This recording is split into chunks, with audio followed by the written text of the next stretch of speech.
sorry. I have started the stream and it is in please stand by mode.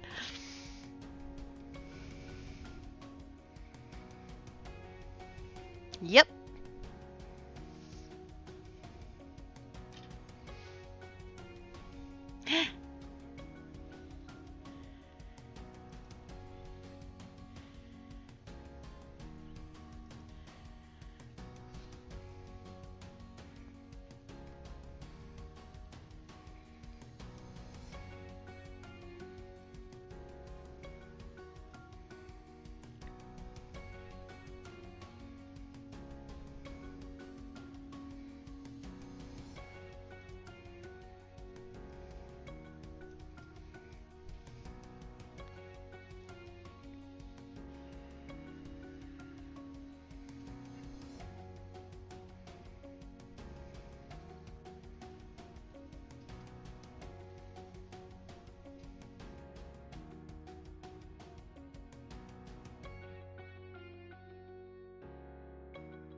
So, I am very excited for this session based on all that prep I did. I'm very excited for the next couple sessions. And I want to get right into a recap. And then I'm going to tell you right now, so that nobody's surprised, I'm going to start pulling people aside and we're going to do some side stuff. I tried really hard, but I just could not make schedules line up to get these side stuff done ahead of time, or enough of them. We did Sabs, that was cool. Yeah. So we're gonna do our best, and this first hour, gonna have a little bit of downtime. Feel free to talk about uppers and other cool things. But Yeah. before we do any because of that, drugs are cool. we need to. Gosh dang it, Foo. Before we do any of that, I do want to hear a recap because I think that's important. So who's got it? 1, 2, 3, nose goes. You weren't even Nose here. goes. Yeah. Every time you ask me that question, I forget everything about this campaign. Wow. I That's don't know what. weird I think it's super- just me putting on the spot. I wasn't going going to take it that far. I just don't take notes. So All right. Well, I haven't heard a single word from Try. And I'm he pretty said sure that I means can make listen, no can make talk.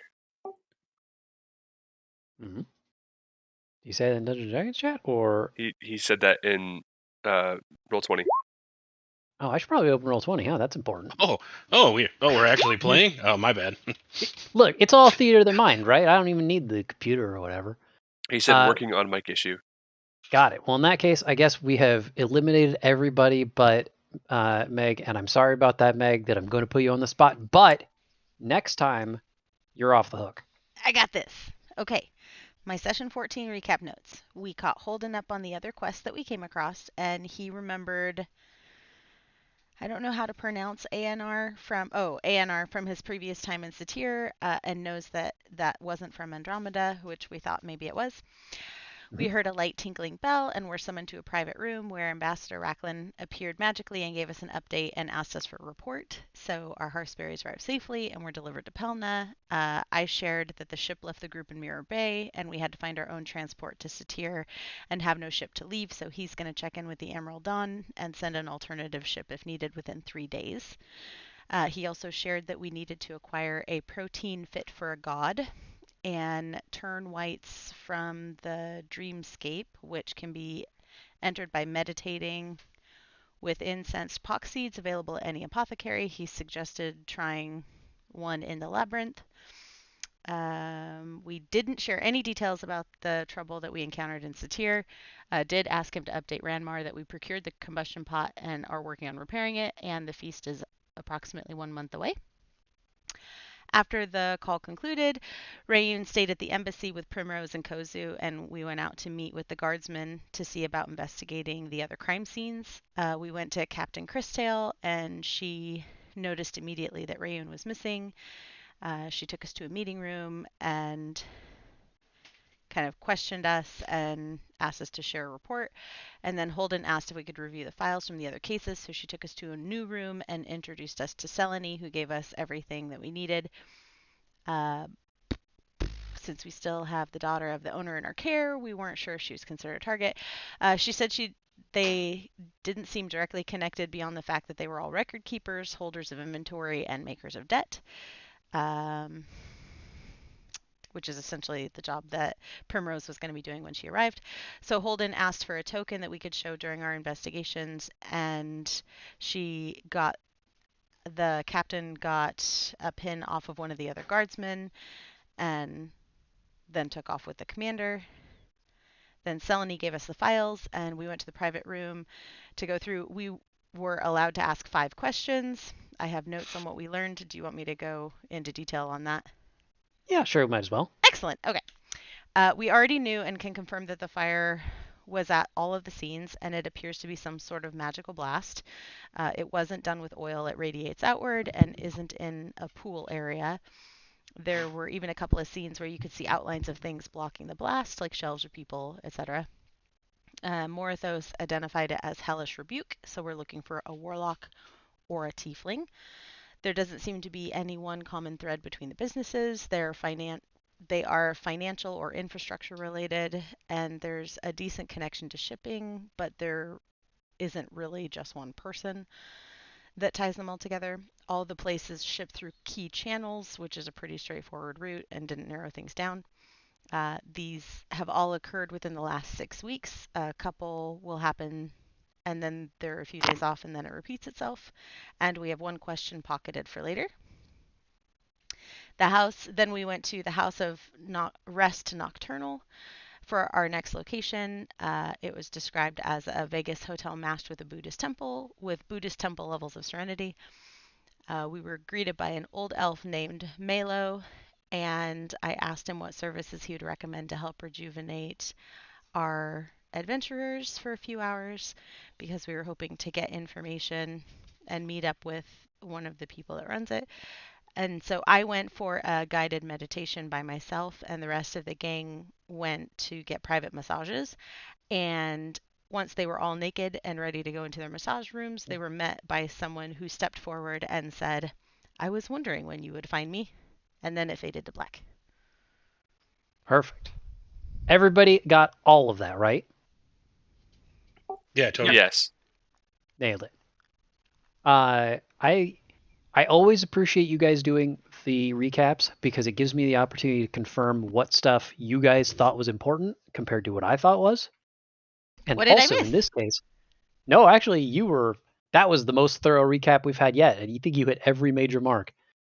It also really helps me because I had 2 notes for character names that I was like, I'm pretty sure I know who these are, but I'm not positive. And then you confirmed both of them were who I thought they were, which is good because I already made tokens for them and stuff. Oh, you're welcome.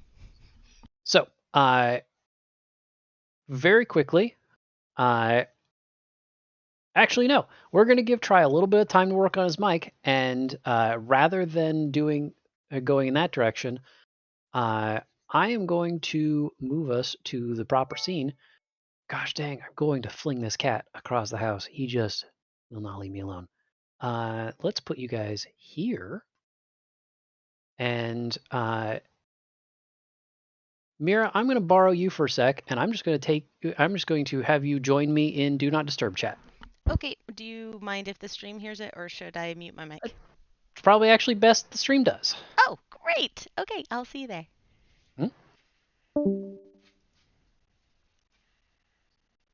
Hello. I was joking when I said that there's going to be some cutscenes. And a couple of these, it would have been nice if we could take care of, but that's okay. I'm just living the moment. I like it. Let's do it.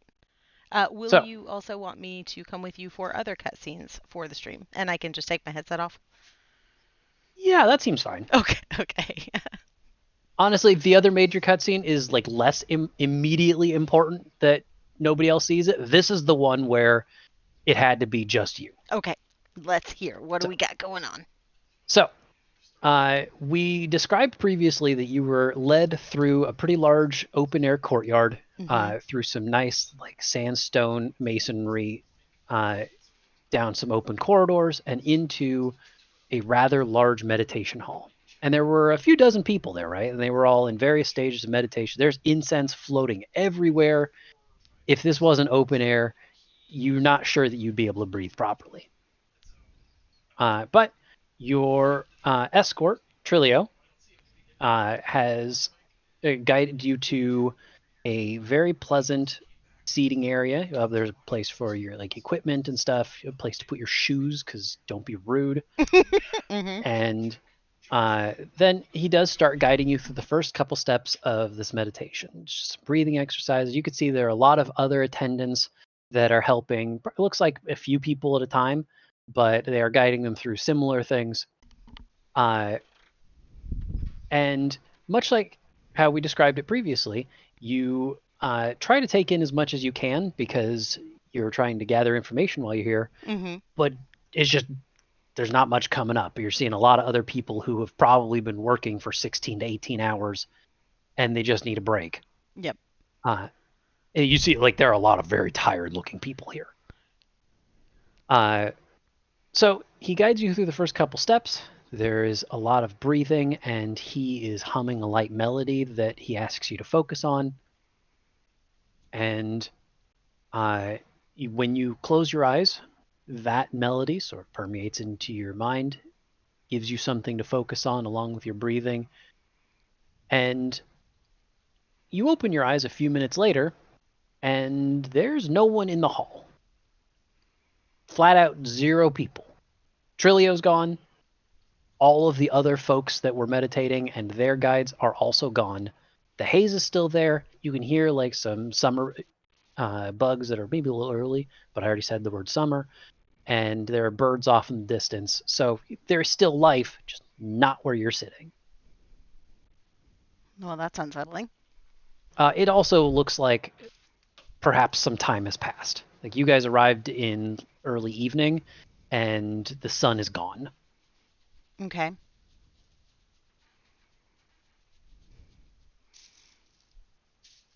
So I'm sitting on the ground. I've just finished this meditation session, and there's nobody around me. No one. Also, like, no evidence of people. You're sitting on that nice padded mat, and there are no other padded mats laid out anywhere. Okay. I'm just going to kind of look from side to side and tilt my head. Do I hear anything, even in the distance? As mentioned previously, you hear some vague signs of summer evening and night wildlife. Okay. But nothing that would imply that there is a human within 500 feet of you.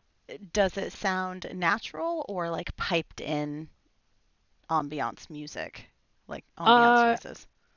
Yeah, no checks necessary. No, it sounds pretty natural. Okay. Like you're not hearing a loop or anything. And these are roughly the sounds that you would expect for an outdoorsy scene like that. Are there any smells out of place? It's hard to smell anything except Over the incense. Yeah. There is a lot of incense. That is still very thick in the air. Okay. I'm gonna slowly stand up. Can I make my way back to the area where my shoes are and the rest of my gear if I dropped anything? Your gear and shoes are all like right outside the door, and they are right where you left them. And without Uh, incident, there's nobody outside the door either. There's nobody outside the door. You saw in that open air courtyard there was a pretty large, sort of like quiet celebration. Like it seemed like, imagine if a dozen people were trying to both have a party and do this same meditation ritual. Okay. Roughly what that would look like. I could get down on a party of self-care. Let's do this. Yeah. Maybe it was somebody's birthday and that's what they wanted. But they are gone too. Okay. This courtyard is, again, just void of sentient life. Okay. I'm donning all of my gear, including my boots, and I'm going to start making my way. Did I see which way the rest of the team was going to get led for their massages, or since I was the first one out, do I not know where they went? Now, you all split at roughly the same time. You were led through some corridors that led to that open air corridor. Okay. And they went up a series of steps. I think they even said that, hey, we're going to go to the 3rd floor. So, and they guided you up a large set of stairs. They guided them. So you have at least a decent idea of where they are. All right. The first thing I want to do is, moving as quietly as possible, head back toward the main entrance area until I find signs of people. Would you like me to roll you a stealth check? Yes, please. I stepped out of the shared office space, so I am not at my computer. And also, we established that. Yep. I will take care of the stealth checks for you. Okay.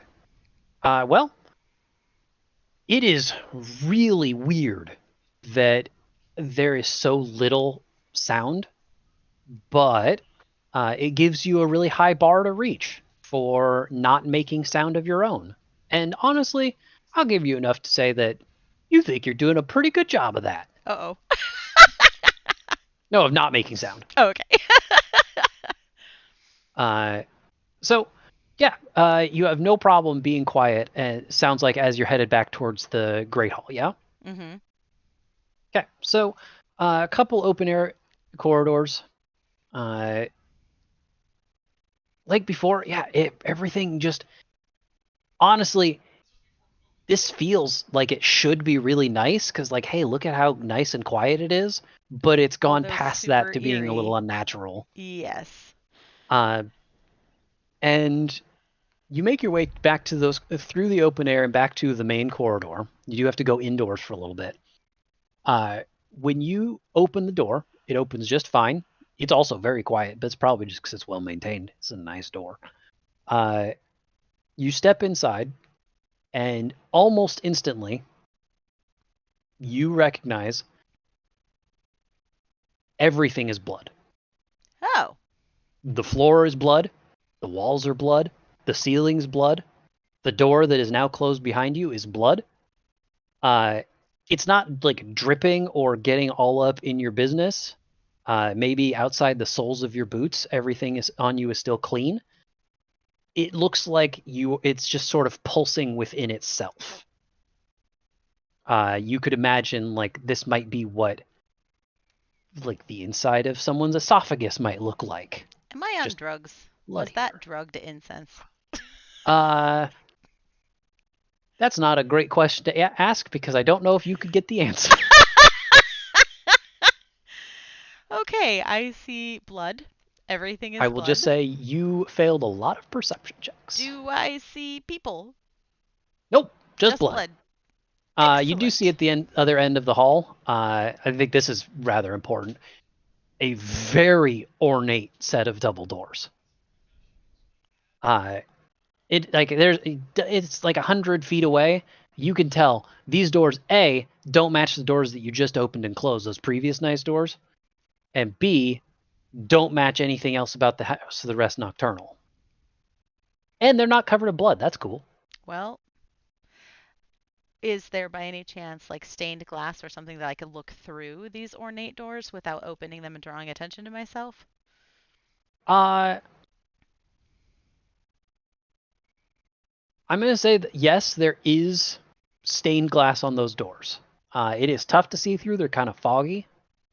But you can see through them. All right. And when you take a quick look through them, you see that there is a lot of activity on the other side of these doors. There are a lot of people moving.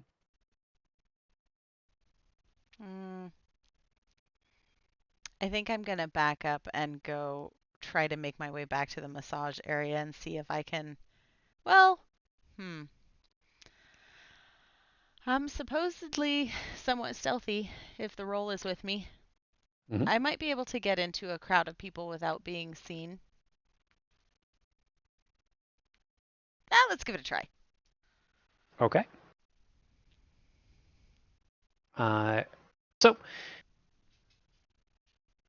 you touch the door and immediately, almost shockingly, just throw yourself out the door. There's no caution, there's no stealth, there's nothing. You grab the handle and purposefully throw it open, walk out into the crowds. The Satiri night is a beautiful river of people, and you blend in with that current perfectly. Before you have the opportunity to get swept away, just for prudence sake, you have the presence of mind. All right, I should probably take inventory of what I've got. There's a large, heavy cloak over you, and you should probably take inventory. With your right hand, you jingle on your hip, and you feel there's 4 knives. 3, 4. Yep, 4 knives. Got them all. Great. Your left hand feels the parchment that you've been pondering for the last couple hours. Just in case, better take a look at that too. Make sure we know where we're going.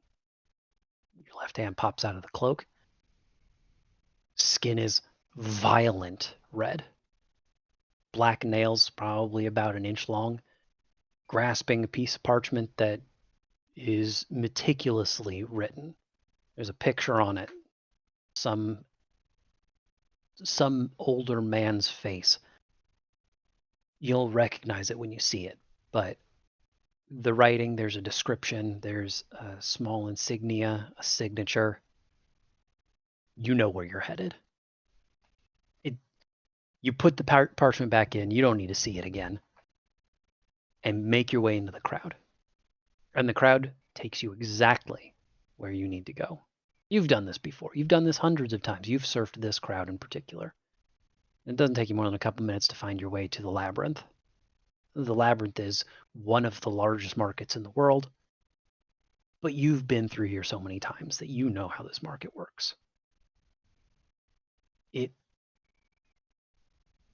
Once you get into the heart of it, now it's just a matter of finding the mark.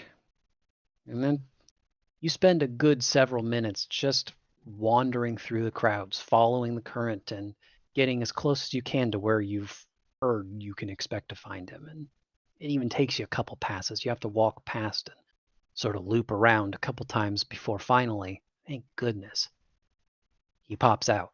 He walks out of the stand that he had been working, takes a quick look up at the sun, or what's left of it, looks at something in his pocket, and begins making his way away from you. Finally, we'll get this taken care of. He begins walking, and so do you, but you're faster. You know where you're going. Able to weave through the crowd, following the current, letting it push you forward. Doesn't take more than a minute or two. The man is in no hurry, but you are. Finally, you see exactly what you're looking for, an opening. He looks again at the sun. You glance down and see a bench against a wall. That's your opportunity. Your right hand goes right for his mouth, because you can't have him screaming.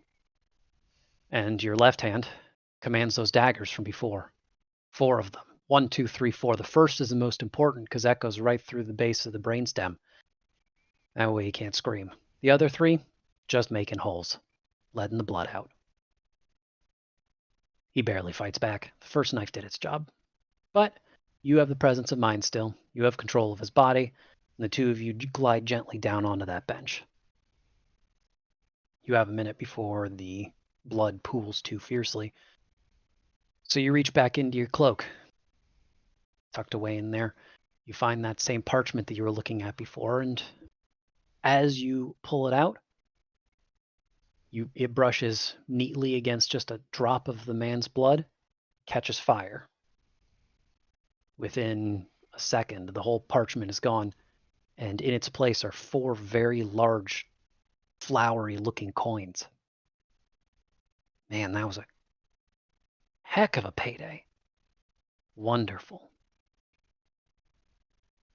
The blood is pooling, but you still have a moment, and... Well, wait. What is this? Well, I'm not as alone as I thought I was.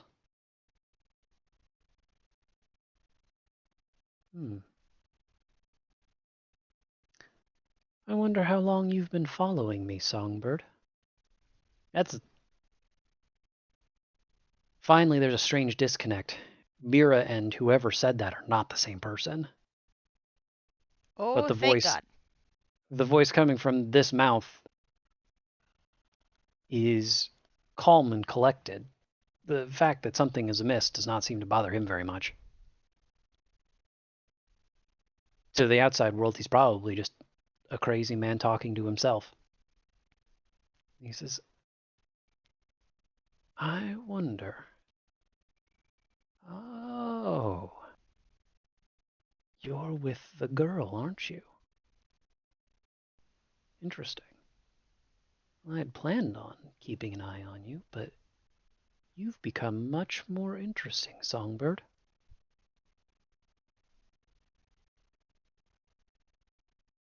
Now I wonder, how soon will we meet? And when we do, how many of us will walk away? Well, I suppose I should make my way before he is cut off. There is a loud scream. A woman not too far away. Zup. Well, thought I had more time than that. Until next time, Songbird.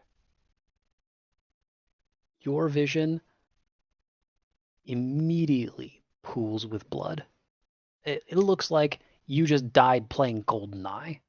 The red just comes down, and within maybe a second, all you can see is that crimson blood. And maybe a second or two later, your vision fades back in, and you find yourself in the meditation hall at the House of Rest Nocturnal. Drillio is nearby, and he sees you starting to stir. He says, "Ah, miss. I was wondering how you were doing. You were a bit fitful. I hope that you found some relaxation in your time."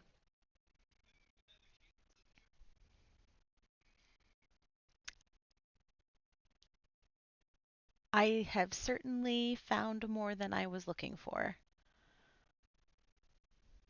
Wonderful. Well, it is convenient. Your hour is about up, and he points to the incense in front of you that has burned down to the stem. So I'm happy to guide you back to the Great Hall if you'd like. That would be wonderful. Would it be possible to meet up with my companions? Of course. I will check once we get back to the hall and see if their time is nearly up. And if not, I will escort you to wherever they happen to be Excellent. being serviced. Thank you. All right. I love cutscenes. And we don't get to do them too Yay! often in D&D. But I really do like doing them because it gives just an opportunity to give some exposition. But it's really hard to do because usually, D&D it's a weird back and forth, right? So thank you for your patience. Now you'll have a few minutes while we do the next one to digest what just happened. Sounds good. I'm going to but take my headphones off and mute my mic. I'll just have John let me know when we're back. Sounds good. Okay.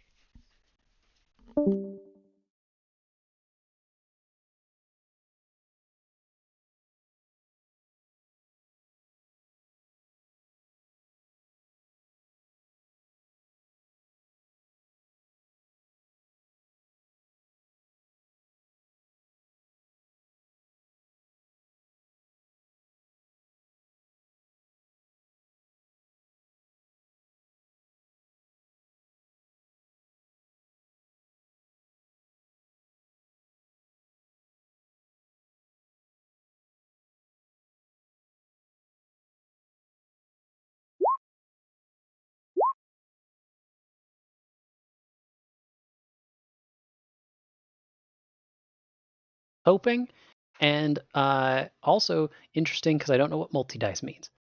So the three of you were led into your massage hall, and this is sort of a waiting area.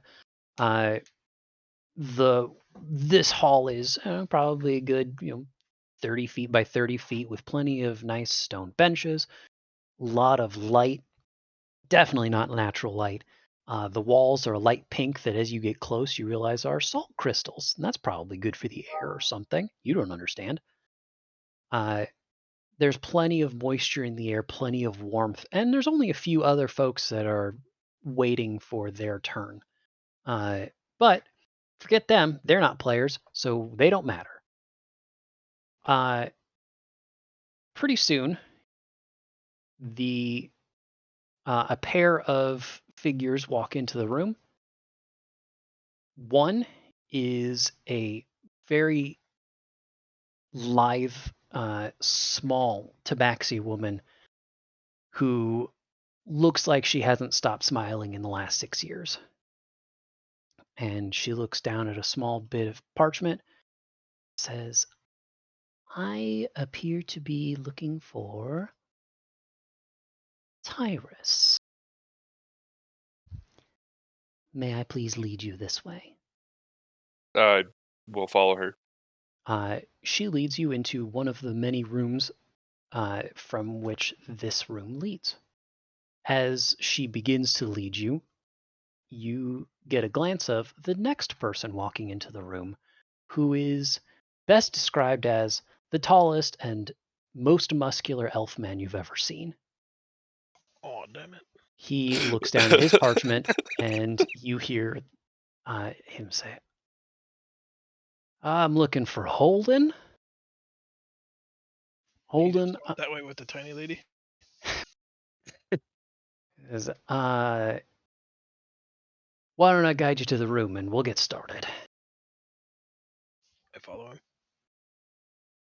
him. The third attendant that walks in, at this point, Morthos, you're all by your onesies.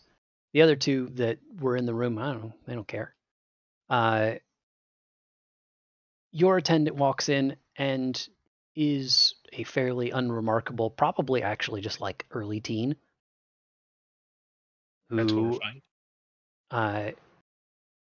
She barely says a word and just says, please follow me, and takes you to a third room. And in this third room, I'm going to have you join me in Do Not Disturb chat. Oh, okay. And hopefully, Meg's stream follows me. Nailed it. Exactly what I wanted to have happen. Teamwork. Heck yeah. Professional. That's what she does. Okay. So, this is a fairly unremarkable massage room. I don't know the last time you got a Massage X, but it is a fairly nondescript room with a table in the center and a couple of shelves lining the walls with ointments and oils. Do we get some smooth jazz playing? There is definitely some smooth music going on, Mm. something saxophone-like playing I from like it. somewhere. And you are instructed to make yourself comfortable on the table at whatever level of clothes you happen to aim for. And the girl ends by saying that the madam will be with you in just a moment. All right. I lay on the massage bed and wait patiently. Uh, it doesn't take too long. You are in a fairly comfortable position, for the sake of narrative, face down, because that's how you get massages to start. Mm-hmm. And you hear the door open. You barely hear footsteps as you imagine a body is approaching. And that figure almost immediately leaps onto the table, sort of on their knees, straddling you. There's really no good way to describe a massage without also making it sound sexy. Yes, very true. Mm-hmm. Uh, Professional straddling. Got it. yeah, it is very professional. The voice, the first thing that you hear from this person is a different, but still actually kind of youthful sounding woman saying, "You've been saying it wrong. The name is Honor.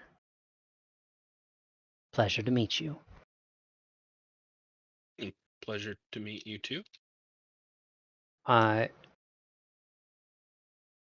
Almost reflexively, you sort of like turn your head to, talk to the person that you're talking to, and she places a finger up towards the upper regions of between your shoulder blades, and your head stops working. It's not moving anymore. That's very unfortunate for me. Okay. She chuckles a bit. No need to be concerned.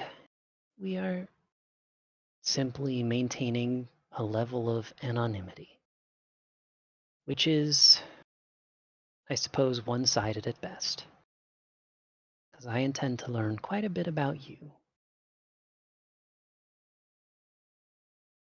You feel she starts applying pressure and is definitely focusing right around the center of your back.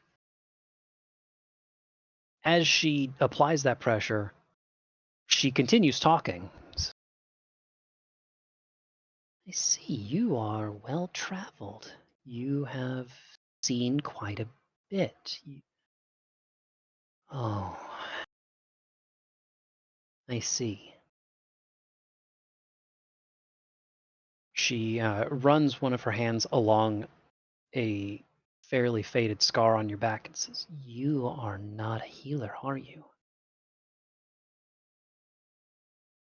I'm not. You are a destroyer, a vagabond, no, you are honest, just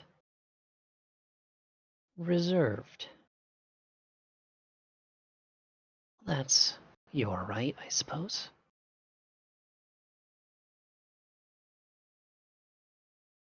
Disappointing, but the services were promised all the same. But you have never been here. None of your companions either. And she starts running her hands along your shoulders. Your companions are new. How strange. Who is it you tell your secrets to?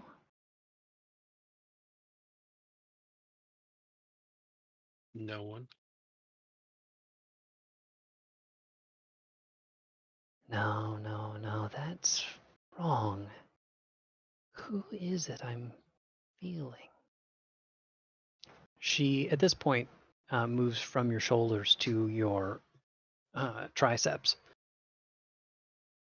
And oh, I see. How wonderful. You are not alone here. Would you do me the honor of releasing it?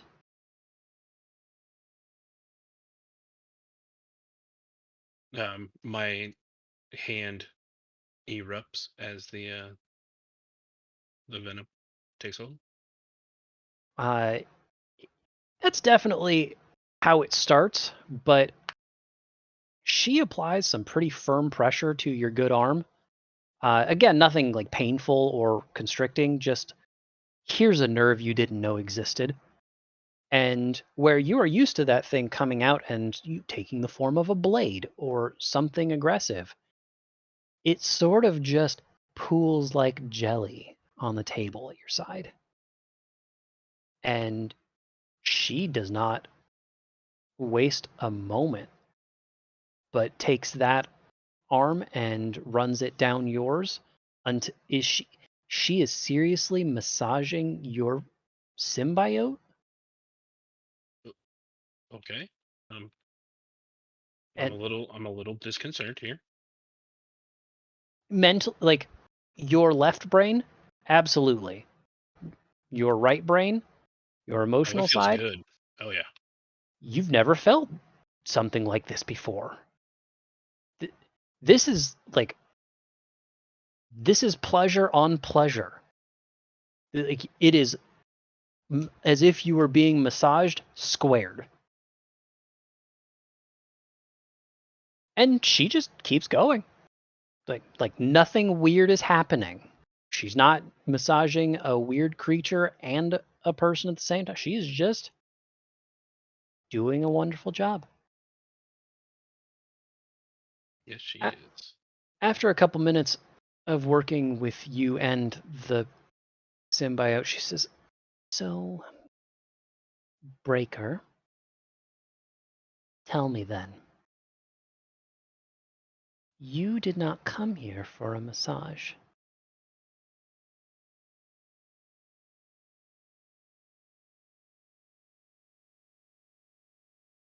What I slowly mumble. That is correct. what did you come to my house for? We came searching information. Well, that seems reasonable. What are you looking for?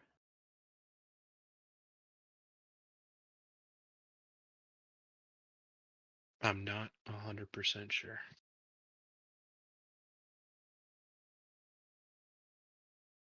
Isn't that just the way of things? Adventurers never truly know what they're looking for, do they? They say that they're looking for the adventure.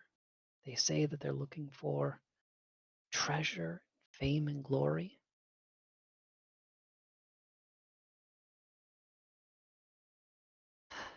See, well,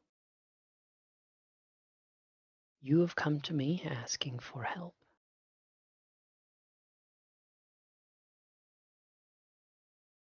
She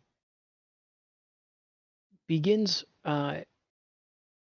taking her hand away from the parasite and moving it back to your back, while at the same time continuing to work your left arm.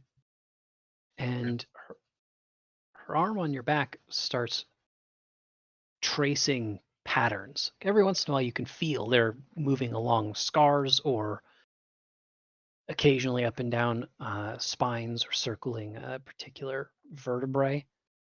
But it looks like, it feels like she's kind of looking for something, but it doesn't even feel invasive. It feels like she's running her finger along a map.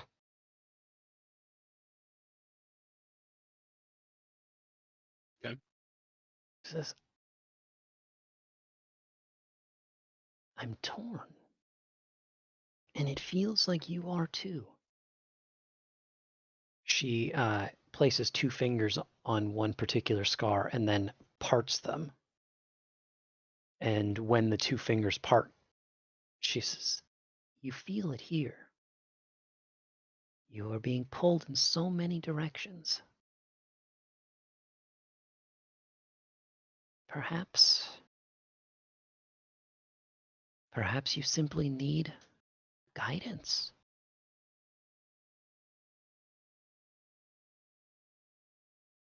Well, What do you suggest?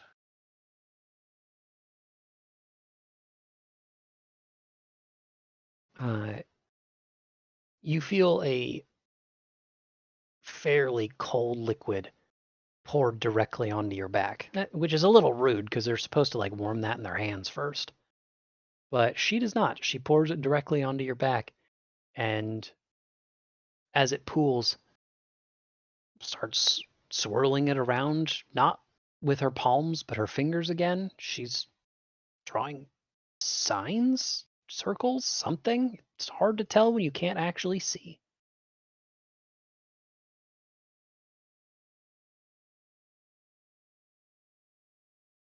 I have practiced palmistry for many years, and I can do my best to offer you a path. And it just so happens this path benefits me greatly, but I believe it will also guide you.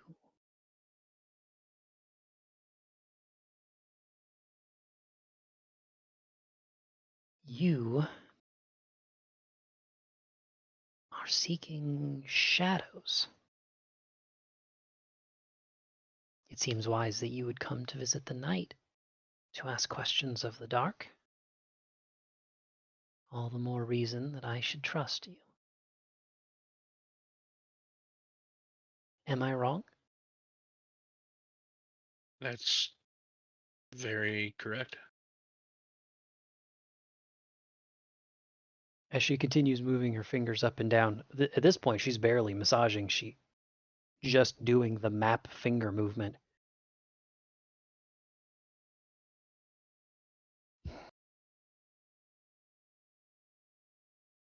My offer is simple. You will track down my wayward protege.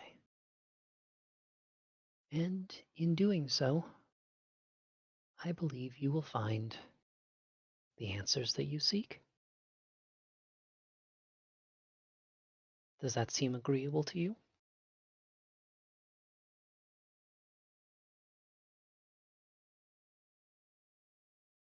Mm,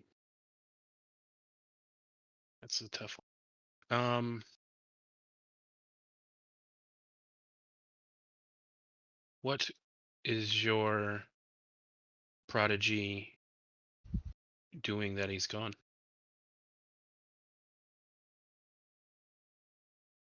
You will be looking for a girl by the name of Irian. She was recruiting for me. I suppose the notice that I put out caught the wrong attention, which is a shame. I am desperately looking for new hands. My workforce is troubled by illness that covers the city and new labor regulations by the day. So, sent her out to search for new talent. And I have not heard back in 4 days.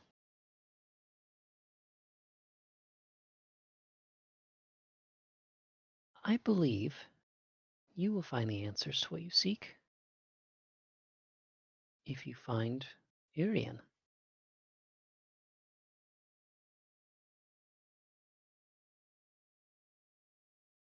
Where might I start my looking? Ask Melo as you leave. He will guide you to her last known location.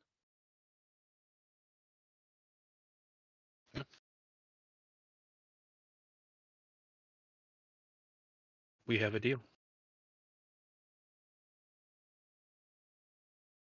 In response to that, she applies a tremendous amount of pressure to your lower back, and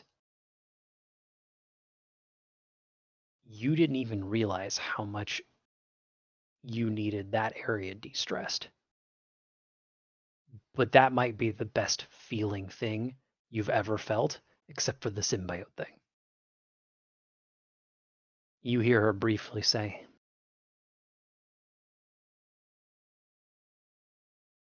"Then that is all.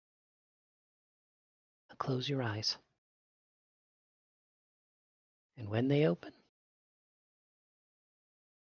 we'll be on your new quest. Vagabond."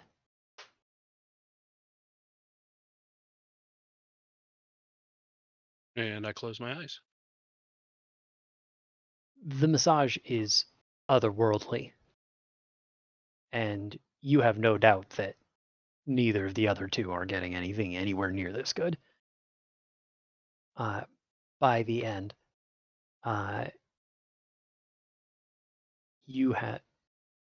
you've easily spent an hour, and if not for the fact that when that time is up, without a word, she removes her hands and fades out of the room with the same quiet footstep, you could easily do another 3 hours of this.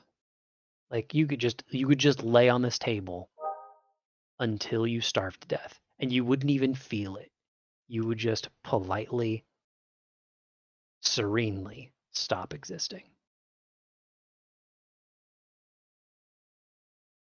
Naturally, that is not meant to be. A couple seconds after she has left, sense starts to return to you. You may have never felt this good in your life, but at the very least, it might be about time for you to rejoin your companions and society. All right. I will rejoin them. All right. Then when you are ready, I do have I a will- question. Oh, please. I was taking notes. Mhm. Who am I supposed to ask as we leave? Malo. Mela.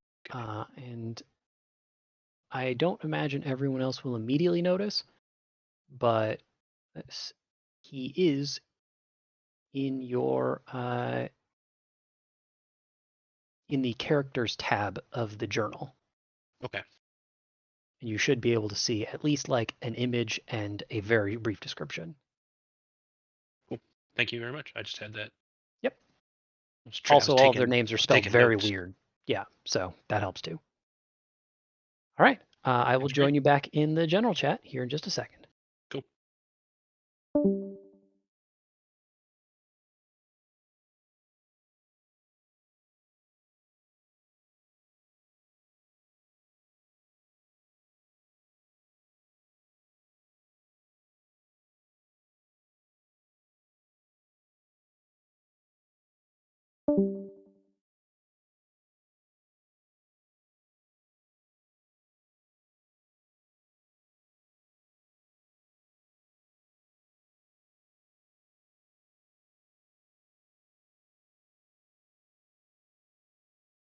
Oh, we were all so Hey. close. Heck yeah.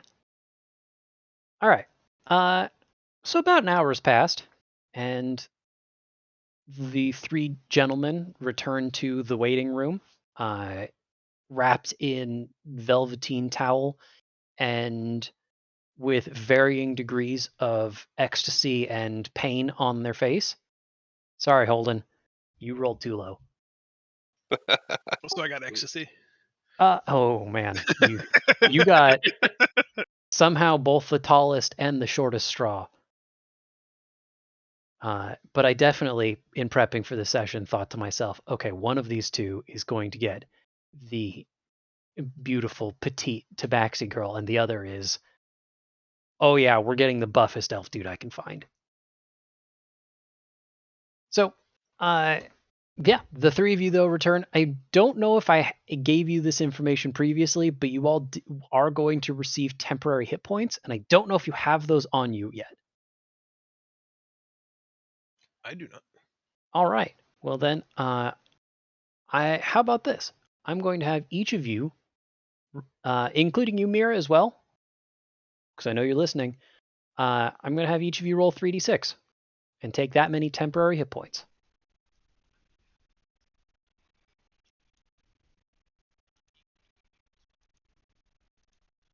Oh, good.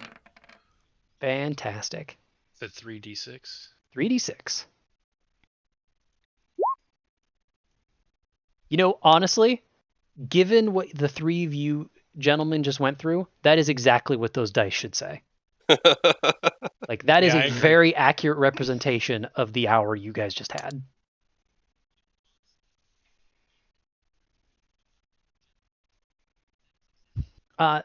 So, yeah, the three of you emerge back into the salt room with varying degrees of sort of dazed, loopy joy on your face. And I don't know, Scene, what's up?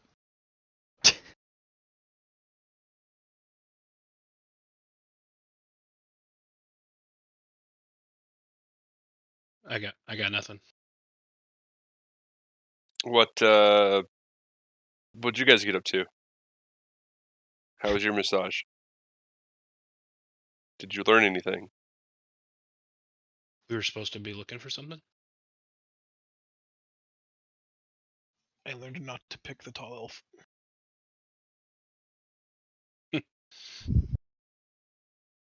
That's a good lesson. All right. So I think let's expedite things just a little bit because there are people looking for you. You guys have you get your clothes back on. That's important. Make sure that you're pretty well equipped for everything, and can make your way to the entry of the Great Hall. There's an attendant waiting to guide you. For the sake of the fact that I named her, it is the Tabaxi girl, who just politely and quietly takes you back down a couple flights of stairs and leads you to, hey, look, conveniently, Mira is also being guided to the area by a rather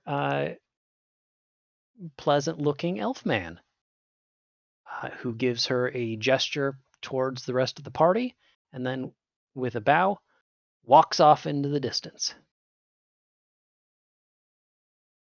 And just because, all good things have to come to an end, Tabaxi Girl does the same.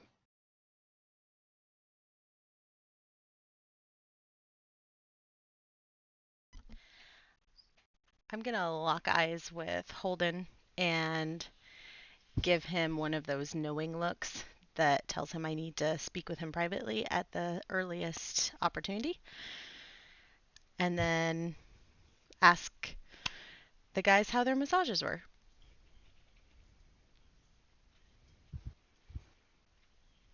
Mine Mine was was perfectly otherworldly. average.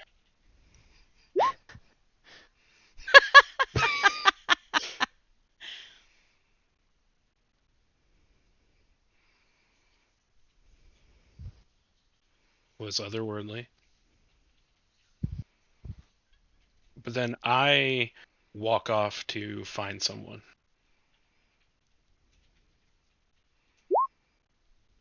Okay. In that case, would you like to jump back to the D&D channel real fast? Oh yes. Okay. I forgot how channels work. I genuinely forgot how Discord worked and couldn't find the channels. It happens, man. Anyway, yeah. So I'm going to go out on a limb and guess that you were looking for Malo. I was looking for Malo, yes.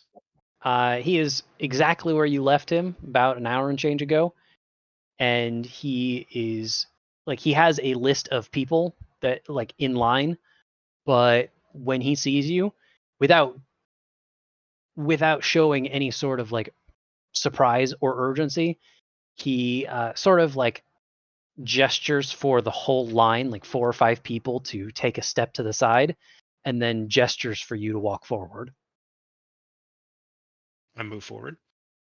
As you get up to the podium, he says, "Hello, Master. I was informed that there would be a vagabond coming to seek my services." Yes, I was told you may know where to start looking for Irian, yes. Irian. Yes. We were hoping that she would return of her own free will. However,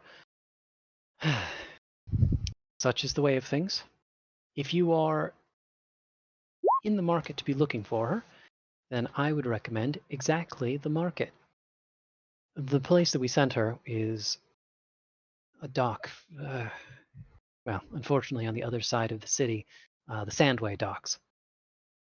She had expressed interest in looking in that area for new talent, and unfortunately, that was the last that we heard from her. However, I have all the faith in the world, and in the lady of the house, that she has chosen someone who will be capable of finding Irian and returning her to us. I would definitely like to try. Yes. He pauses and looks at the rest of the group. I assume that you will be having the rest of your companions join you. I will. Is it Wonderful. okay that they know what I'm looking for? Yes, the lady of the house has already informed me that you are to tell all 4 of your comrades. Okay, I will do that.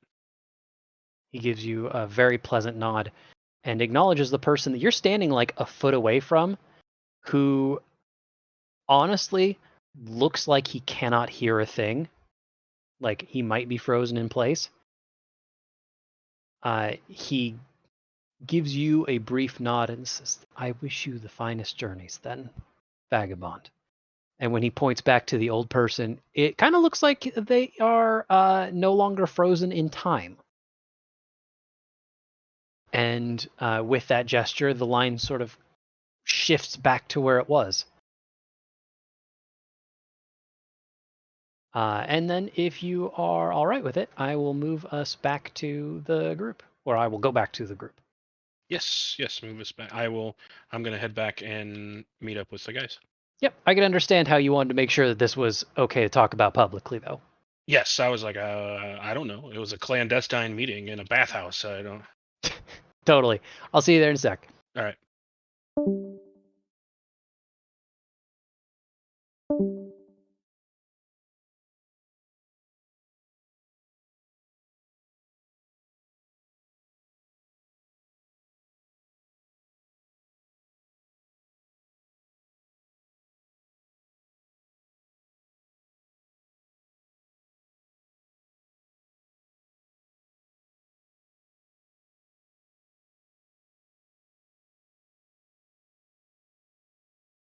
Hello to you all. So he and Melo had a quick conversation, and then only just like a couple minutes later, Morthos walked back. Serendipitously, because this is how I like things to happen sometimes, Rayun walks in. Rayun, we don't need to have much of a side conversation for this, but the party was not necessarily quiet about where they were headed.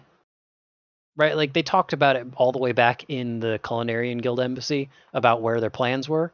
Right. So I can give you the short version of, after your shenanigans, it was a brief trip to Central Command, and Central Command gave a shrug of like, I don't know where your friends are. Leave me alone, civilian. And then you made it to the House of Rest Nocturnal because that was the next thing on their list. And lo and behold, standing in the lobby, wearing varying degrees of poop-eating grins are the rest of your companions. And the only thing I want to know from you is how many children are in tow? Well, I thought I might. Well, actually, I think both of them are still with me. I think so, but you have the opportunity if you'd like to drop them off for. It's probably about their bedtimes. Yeah. You could. It'd be no problem if you dropped them off at the embassy first. Yeah. I'll say that I dropped them off, tucked them into bed, and just left them at the embassy safe and sound. Mm-hmm. Planted a nice gentle smooch on each of their foreheads. Sent them off to Dreamland, while you went off to a place of not really ill repute, but sometimes people say stuff. Yeah. I'm not looking forward to this, but here we go. So, I can remove this question mark, because we know where Rayun is. Welcome back. You guys, what's with the faces? Don't ask questions you don't want the answer to. I should have thought ahead. That's okay. Well, how was everything here?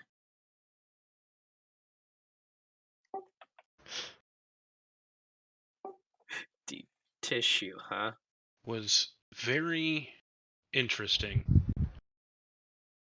as now that we're all here, I was approached by my masseuse to find one of their apprentices, and in return, she will give us the information we're looking for.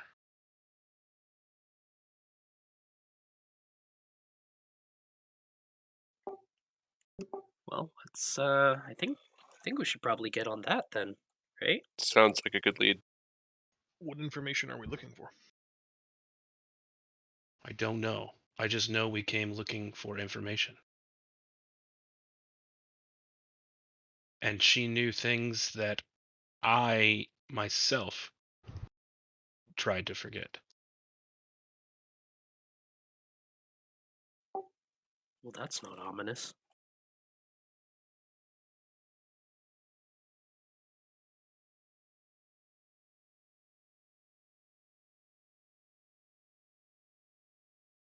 But the person we're looking for is Arian. And she should be the last place they saw her was the market. I think I just passed that place. I actually know where that is. Or so I think.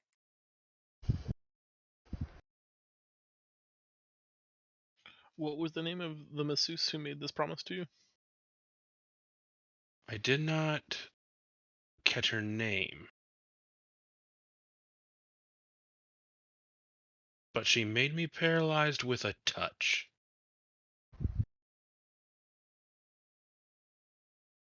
Stone Cold Dick Killer. Big old dick killer. Did she give you the old dick twister? You could say that. There was some dicks a twisting, that's for sure.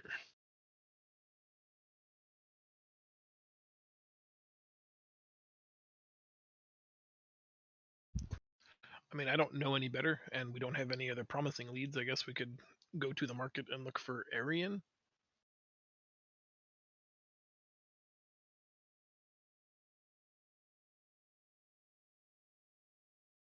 Yes, for Arian. With an E, not Arian as in hail. It's actually an I. We can Oh, get okay. that, but yeah, definitely not an A. Zell, I don't know how to whisper just you back. So I'm gonna do it in Discord. 'Cause That I know seems how fine. to do it. I know how to do it there. Yep. If you have the macro buttons at the bottom, there's a Whisper GM button. If you have the macros turned on in Roll20. I don't think I do.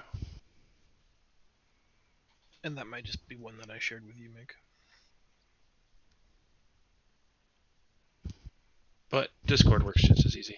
Yeah. I do remember the name now as well. It was one of the 7 masters. I believe she said her name was Arn. Or Anri. Honor. Mm-hmm. Yeah, that one. That must have been pretty cool. It was dope. So I'm willing to follow a lead given to us by Honor.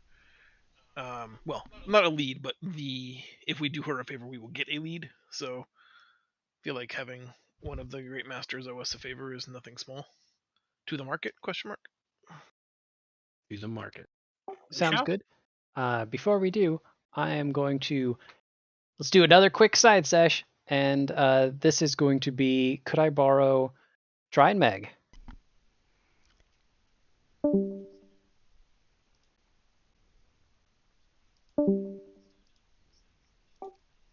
Meg is the camera and the player, so we have to do extra stuff. This could potentially also take place while we're walking out of the building. I'm assuming that there will be Yeah. other people and noise so that I could have a little private aside with him without people noticing. Yeah, it seems pretty easy. You could just like fall back a little bit and the other 3 walk a couple steps forward. Yeah. So super weird. I thought that I was done with my meditation, and apparently I had a vision of everyone disappeared. The main building room was filled with blood, and there were these weird doors, and I went through the doors into a throng of people and saw I had a red hand with long black, like talon like fingers, pulled out a piece of parchment, and there was a man's face on it. And for some reason, I knew where this man was, and I went to him in the labyrinth and murdered him in front of all of these people. But they didn't notice because I was super sly about it. And then I dropped his body with my own onto the bench so that people wouldn't notice. And then I realized that I was looking through somebody else's eyes. So now that somebody is looking for the girl and knows that we have her, and I'm kind of freaking out. Did you recognize the face? I didn't see a face. No, I didn't recognize the old man. I may, and I imagine since we're heading to the labyrinth that we'll probably hear about the murder in broad daylight if that was real time, unless I was seeing something that's going to happen or that's already happened. Were there any other environmental clues that tell us time of day or location? Like you said, it was a group of people near the labyrinth. Was it a party?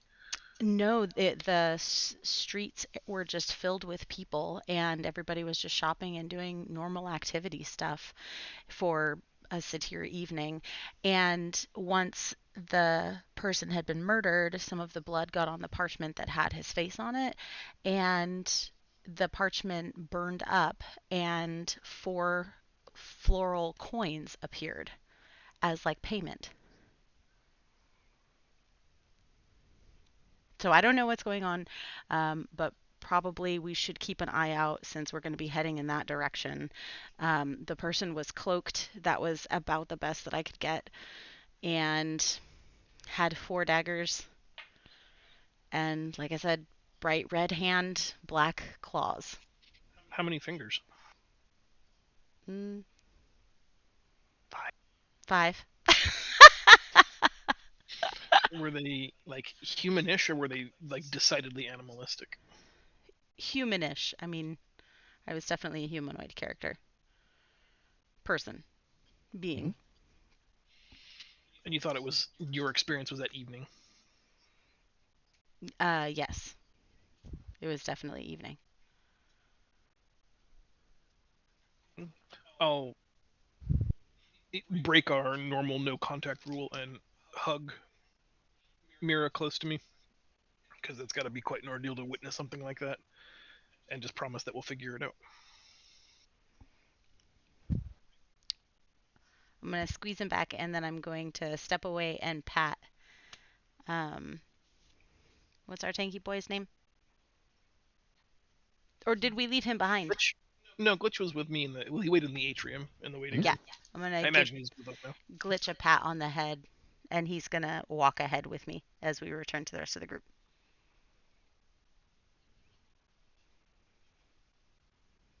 Okay.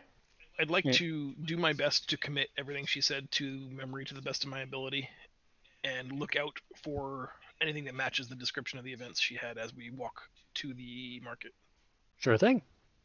I'll say, like, look, you were probably paying quite a bit of attention. Feel free to ask if you need me to go over something. I could probably make that happen. Okay. I'm not going to be the guy that's like, okay, we'll roll an intelligence check to see if this important plot thing sticks in your memory. That sucks. Okay. Well, if that's it, then we can go back to the group. Yep, that's it. Okay. Sounds good. Not talkative. Oh, hello. That's fine, because I am very talkative. Hooray! You are that. I am contractually obligated to talk for at least another hour and 45 minutes. But are you really? I mean, sorta. I don't know, the more talking you guys do, the more time that I get to, like, eat snacks and stuff. We do like snacks here. Okay, so I am going to bring us back to the Satir map. And I'm doing just a touch more cleanup before I do to make sure that I haven't lost everybody. I think that's right. And feel free to tell me if I'm wrong. Well, that Something is happened.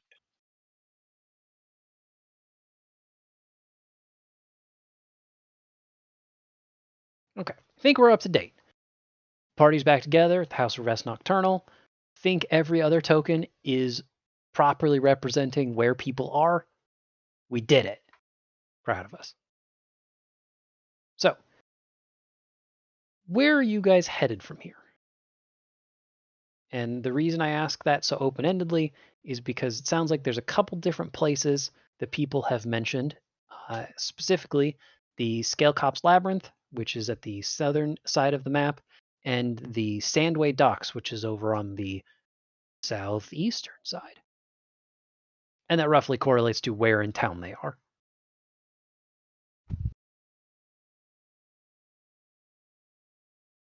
Is this something that we want to split up, or do we want to do this together as a group?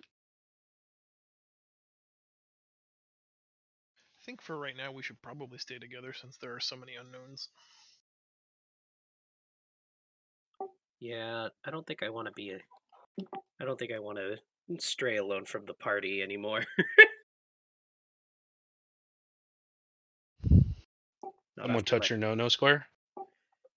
No, but I went on a trip to the Temple of 1,000 Gods with Primrose and Kozu. Oh, very nice. Did you learn get anything fun out of it? Yeah, splitting headache. My divine sense was going haywire. Like good and evil were just like walking past me, and it was like somebody let out a stink bomb or something, and it was just giving me a migraine. Did But you learn anything about the god? well, I learned about a god. And you were specifically going to look for information on Telemar. yeah, Primrose had other things that she needed to do, so we ended up going with her plans and just keeping her up to date. So you scouted one of our side quests. Tried to, yes.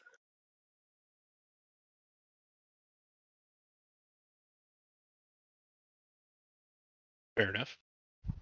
Which way would we like to go first? To the docks or other? I think maybe in the confusion of the channel hopping, I missed what's happening at the docks. Well, the docks, I think, I probably had it wrong because I thought it was the market by the docks, but that is where Honor told me to go look for her apprentice. Oh, okay. So when you were saying docks, I'm saying market, we're talking about the same place. Yes. Docks and market are the same place. It's the market down by the docks is where she was last seen. Okay. And neither of those are the Labyrinth, which is a place that you've also heard talk about. Show of hands, who wants to go to the labyrinth and who wants to go to the market down by the docks? I'm raising my hand. That's very helpful, Food. Press 1 for market.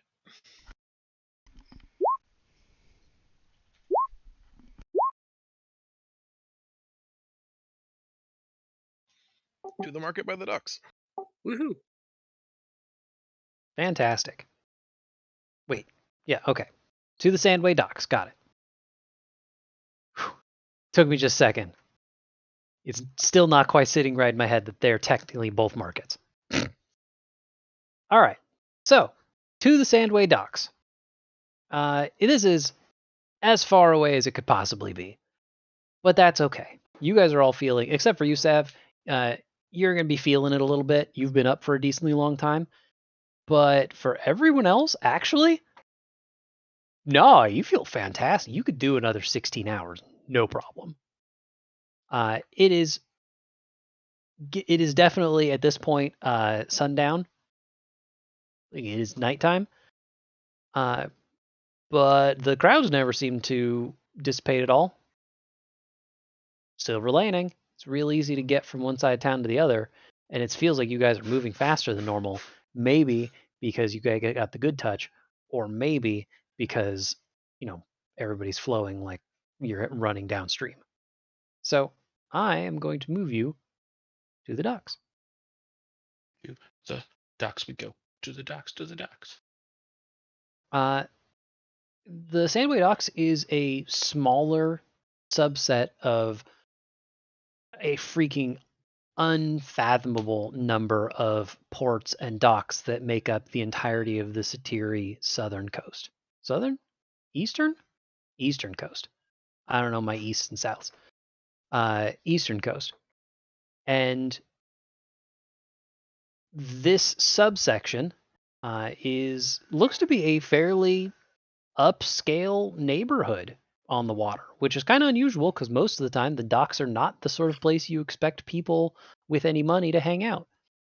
But this feels like kind of like a party district. There are a lot of places that people are going to and celebrating, having a good time, spending money. There are a lot of people that have money walking around and living a good life. It seems like they're congregating on a few primary places that perhaps the party might see listed in large circles. I hope you see that, because otherwise I have screwed up. We do see it. I see 4 of the 5 names. Oh, shoot. Yeah, that sounds right.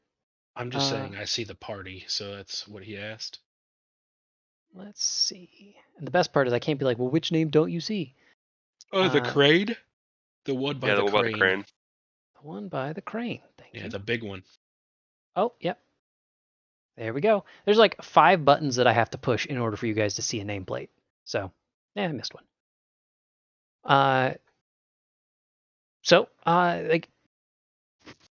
This is going to be a little more open-ended because you've walked into a market, and now what are you up to?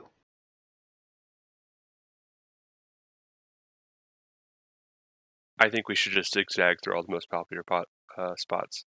We zigzagging? So, like, hit up the closest one and then just kind of do a loop. Was there a description on the person that we're looking for? Yeah, Not do we know what Arian looks like? No. I think the most description that anybody got, and I'm not going to pull anybody aside for this memory, was that you are looking for a youthful elven girl. Yep. Shouldn't be too hard to find.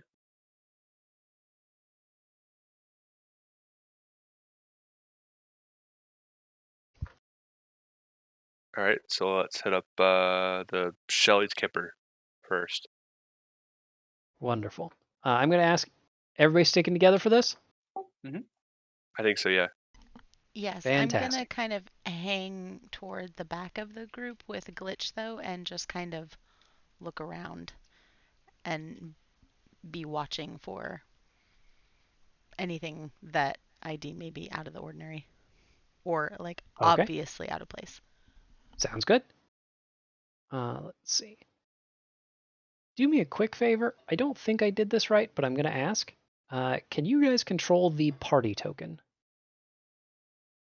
Nope. I will never, ever be able to figure that out. That's okay. Permissions? You would think so. But that's okay. I will handle this manually and then ask questions later. So, welcome to Old Shelley's Kipper. This is, honestly, this is an inn and restaurant that would make at least some culinarians envious. It is packed. It is so loud and it's warm, and even so, the interior gives off a nice warm firelight sort of feeling of like, oh yeah, I could chill here and have a pleasant conversation in spite of the hundreds of other people that are doing the same thing. Also, the interior is mostly wood, and that's kind of rare around here because most of these buildings are made of stone. You can see into the kitchen, and you can see that there is an enormous, and I mean in every proportion, dragonborn that is manning the kitchen. And he is bouncing around and giving out orders and taking care of orders. And you could see a decent number of people in the restaurant are watching this like he is also the show. You are greeted fairly quick by, here's my notes, by a fairly nondescript woman who has Miriam stitch onto her uniform. And she puts on a very pleasant smile and says, well, welcome to Old Shelley's Kipper. Can I ask if you're staying for a meal or for the night? Actually, we just have a few questions we wanted to ask real quick, if possible.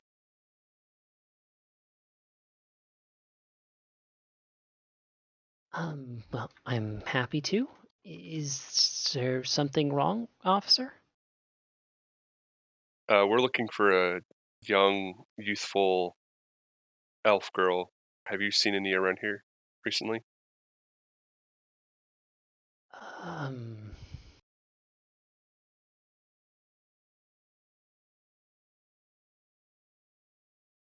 Well, I suppose we've seen many customers.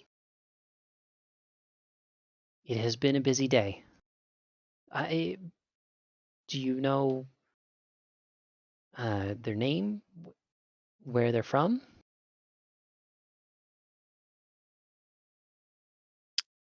We don't have a name, but we know they're a masseuse apprentice. Is that what it is? Looking at the rest of the group because I don't remember.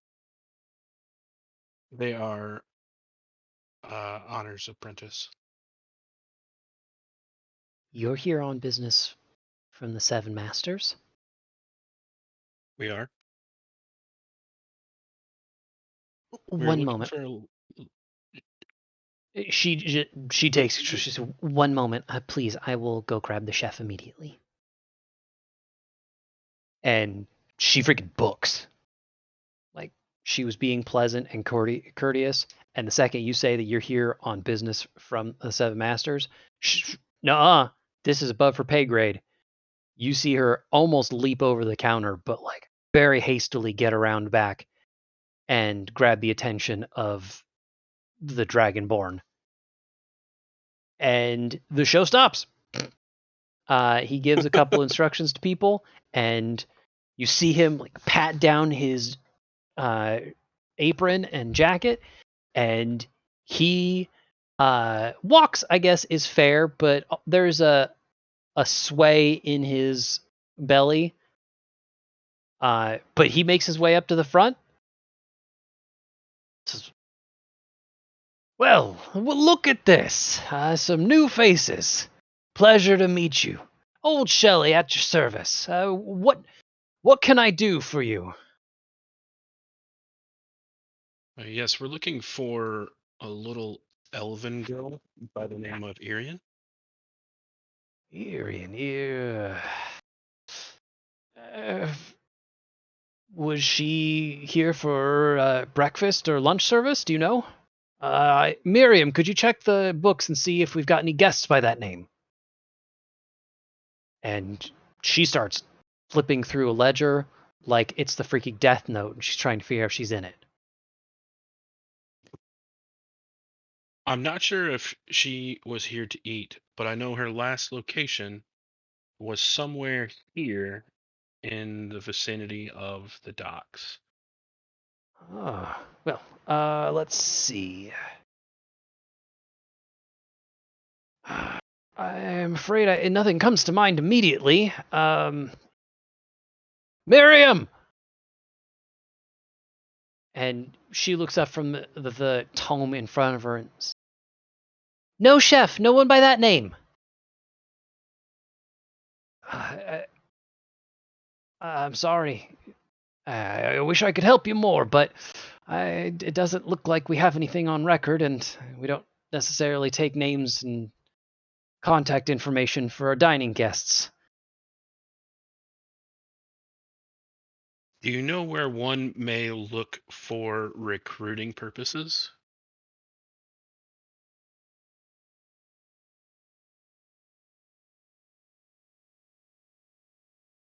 He's, wait. Recruiting? Like, you mean hiring? Yes, more looking to become apprentice themselves for the massages. Well, Now, I can't say for certain. But, we don't get a lot of that around here, after all, now that I think about it. I'm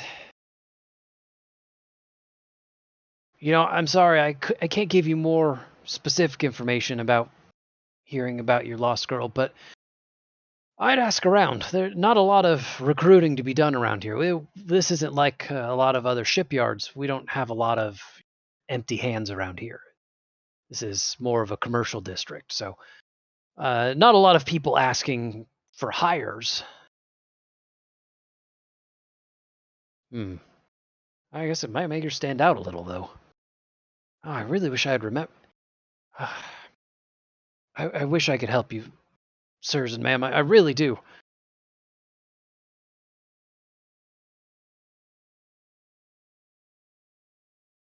Tell him that we are looking to return her lost satchel. It was full of gold coins. So if anybody sees her, we'd like to make sure she gets that back to her as soon as possible. Oh. Well, I will be sure to. Well, I'll be sure to pepper that around. Wait, hold on. He stops around. He points to you, Holden, and says, that pin you're wearing. What of it?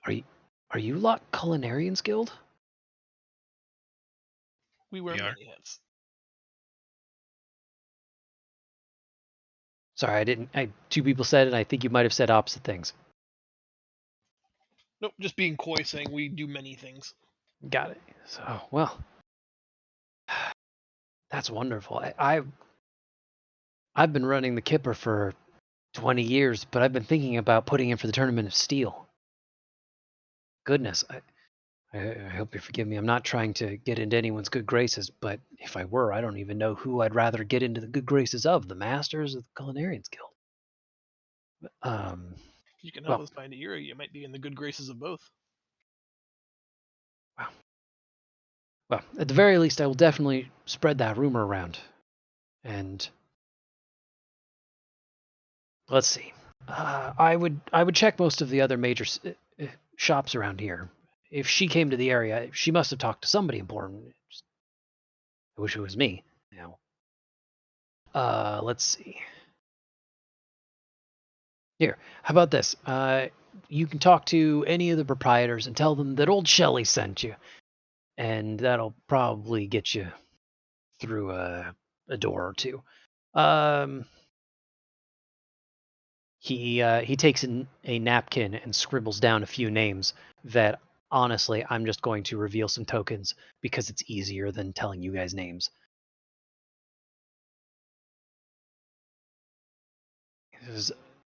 Those are the people I'd talk to, although I wouldn't necessarily trust Bottleby too far. He's still never paid me back for a case of cragweed oil he told me was nettle wine. So the others, no question. Good, honorable folks. And I'll have Miriam keep looking through that ledger just in case. And you hear her once again shout out, "Yes, chef!" off in the distance. Hmm. Well, if there's anything I could do for you, if you need room and board or a good meal, say the word. It's all on the house. Thank you. He takes off his hat and gives you a very deep, respectful bow before jiggling his way back to the kitchen.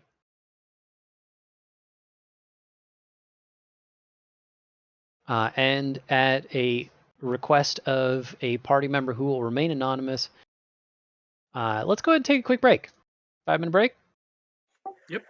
Give Sounds everybody a good. chance to Sounds breathe, good. and I'm going to drink a lot of water.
disappointment at the fact that he was blinding the child that was sitting on his lap.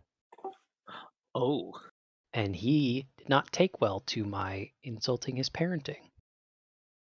Well, maybe you should be a shit parent. I don't know. It doesn't Yeah. sound like it's your fault. And then naturally, the ride stalled right before we were supposed to get off for several minutes. Oh. And I was like, well, this is extremely awkward. But nothing ended up happening, but you could tell that he was being held back by his 13-year-old daughter, not the girl sitting on his lap.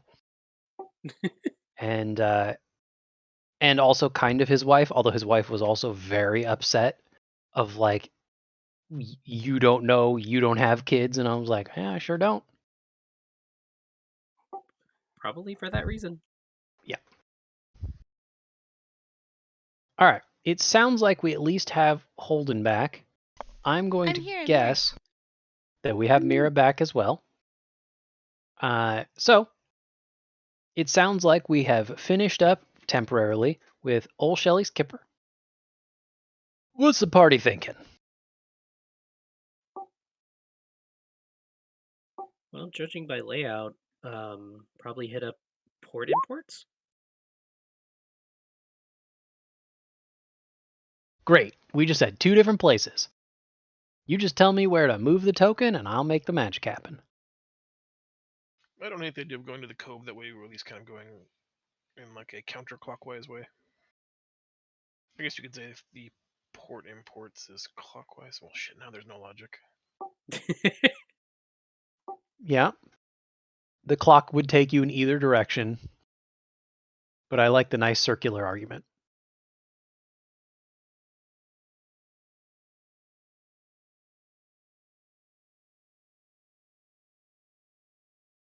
Is there a Tyrus, based on your knowledge of this area of the city, is there a criminal element? Is the underground like present enough here that do you think if we like sowed the seeds of putting out feelers looking for this person with the promise of a reward, that we could just sit back at the tavern and let her come to us, basically? Or is this like because we're too close to the to the police Definitely not. capital that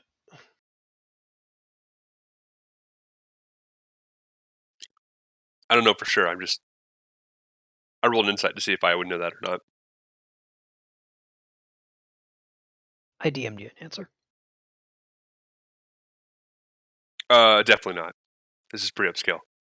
Okay. Then yeah, I guess we just knock on doors and use Shelly's name to make friends where we can't make them ourselves. And we're gonna start with the cove because that's alphabetical. There you go. There's an argument. All right. Well, the party is going to make their way down some stairs that I've decided exist, right around here. And you find yourselves at the Cove. Old Shelly's Kipper was definitely the sort of place that you could chill and have a great meal and sleep for the night. The Cove is also a pretty great place to hang out. A little less chill, though. There's a definite nightlife here. The Cove is packed pretty tightly. Easily 100 bodies in here. The fire marshals would be pissed. But you could see that despite how busy it is, very laid-back dwarven man is walking on the bar in the back. Based on the description that you get from Old Shelly, that's probably the proprietor, Beecher. And he is effectively playing bartender, just standing on the bar instead of behind it. Despite how busy it is, though, does not look particularly frazzled about it, taking everything in stride. And you see him pretty masterfully, like, kicking glasses aside and, like, he's doing a lot of throwing and stuff, not placing things gently. But it looks like it's working out. Not a lot of broken glass sounds. If you are in the mood to approach him, going to take you a minute just to weave your way through the crowds. I've talked about a few times while you're in Satir, it's pretty easy to move through the streets because the people are moving in pretty arterial motions. That's not the case here. You are pushing and shoving your way through crowds of people that are carrying drinks of sizes ranging from a thimble to a bucket, and a lot of them are not particularly happy to give up their bubble of nightlife and space. But a couple minutes later, you find your way at Beecher, and when he gets to you, because he's kind of just like marching up and down the bar, taking orders and handing out drinks as need be, when he gets to you, you hear him shout over some music being played by an in-house band. Oh, look at you! Made your way all up to the bar. Pretty impressive. What can I get for you? One Iria, please. Explain that we've come, that we're old friends of Shelley's, and he thought maybe you might be able to help us with something. Shelley sent you. Yeah.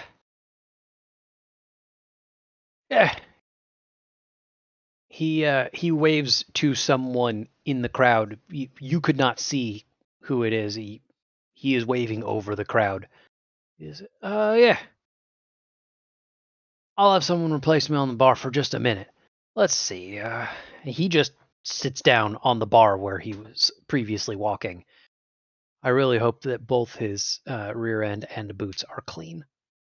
Yeah, gross. So, what can I do for you? We are looking for someone, and we thought you might help. Great place to be looking for someone. Yeah, we see all sorts of someones. A hip spot here. Mm-hmm. Really draws a younger crowd, yeah? Well, that's what we're trying to do. Oh, I appreciate that. This neighborhood, we got a lot of people with parents' monies, and I'll be honest, I don't mind getting a bit of that out of them. Plus, they can all have a good time. As long as they're happy, I tend to be happy. Bit like fishing, I imagine. Oh, if only it was that easy. But it's all right. That's what I do in the morning once the previous night's cleaned up. To the point at hand, we're looking for a young elven girl named Iria. Thought maybe she'd someone you know or seen around the area. Oh, let's see. I want to conspicuously make sure that he sees the badge that we got from the cops. Mm-hmm. He scratched his beard for a second. Eerie. Fairchild. Well, you can never gauge an elf's age there. They hide that pretty well. But blue cloak, if I remember right. White robes. Sweet thing, laurel crown. Yeah, that does sound right. I think I saw her. She came in between shifts.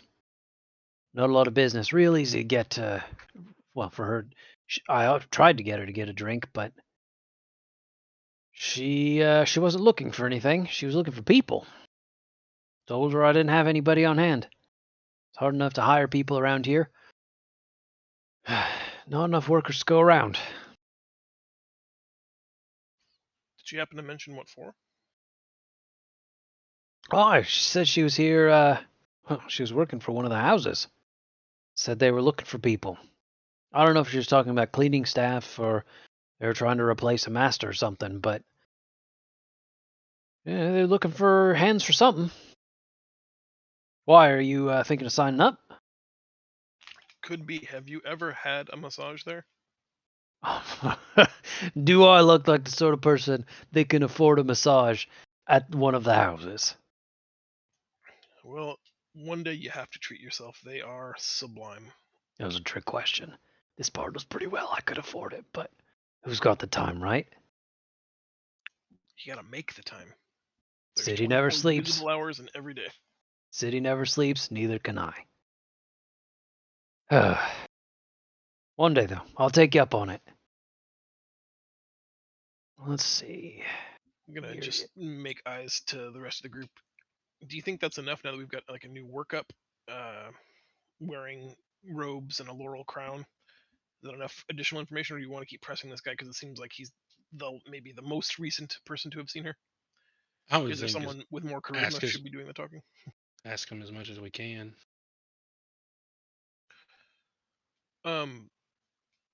Beecher, friend of mine. When did she come by last? When she was looking for help? Oh, this must have been a few days ago. Really don't want to like beat a dead horse, but 1 day or 2 days, it might be 3 or 4 probably.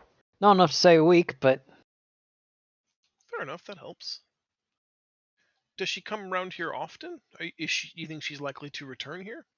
oh no, I'd never seen her before. I couldn't say if she'd be back or not, but definitely hadn't seen a face like that. Didn't remember it. She's got one of those perfect faces, right? You know, the ones the elves always talk about. But it's hard to deny. It's the sort of thing that a sculptor would want to borrow for a few days for a muse. That sort of thing. That's true enough. I'm gonna like look over my shoulder away from the bar for a moment. Like, do you guys have anything else? Because I don't know what else to ask him. He definitely saw her. We know that she was here. We know that she was looking for help. And now we've got a little bit more of a physical description to go on, but I don't know what else he can give us. I'm not sure he can give us any more, actually. Did she order anything specific while they're here? Sorry, say again. I was crunching pretzels. Did she order anything specific while Okay. she was here? Oh, that's the worst of it. Poor lass was so incensed with her work, she didn't even order anything to drink. I don't suppose she left anything behind in her haste. No, she was pretty well put together. I think she might have been a little short on coin. I don't think she was outfitted for a long trip or anything, so she might have just been working with the money she had on her. That's fair enough. I have a question that's, I guess, half for him and half for you, Zell, as an in-universe question. Sure. I'll ask it. You can decide who answers it. Mhm. Scrying magic in Plenty. How viable is that, and like, is that a detection tool that people use to locate lost items and people, as is sometimes the case, or is that more of a not here kind of magic? Given that we sort of live in this vortex of circular teleportation. Yeah. Magic is weird in that realistically, it depends on what city state. Like, we can go through at least the 2 that you've been to. Porta Maria doesn't particularly worry about divination. The hunters will use a little bit of nature-based divination for their hunts, but the culinarians are busy with other magic. There is some Satiri magic that is used for divination purposes that, like most other things, comes back to, for the day, working with cloth and having the cloth reveal mysteries. And for the night, there are some who believe that skilled practitioners of the night's arts can divine information about people from touch. And, the other city states too, but you're not there yet.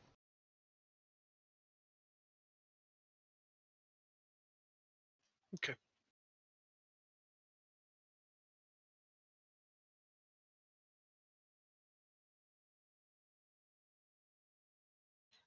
Then yeah, kids, I don't know what else we can get from this particular person. Yeah, I think that's about it. Because we can't. She doesn't know really where they went. So To the next place. To the next place. All right. Then Are we talking port imports or bottle please? I don't know if we were going clockwise or in a jagged line. That's fair. Diego wanted to go to ports, so we'll go there now. We go to ports next because has less letters in it. I like it. All right. Welcome to Port Imports. This is a very well-stocked secondhand store and import shop. It feels like if there was something specific that you needed from another city-state, other than like perishables, you could probably find it here. She doesn't carry a bunch of perishables, but a lot of art, statues, paintings, some smithery from different places, gems, things like that.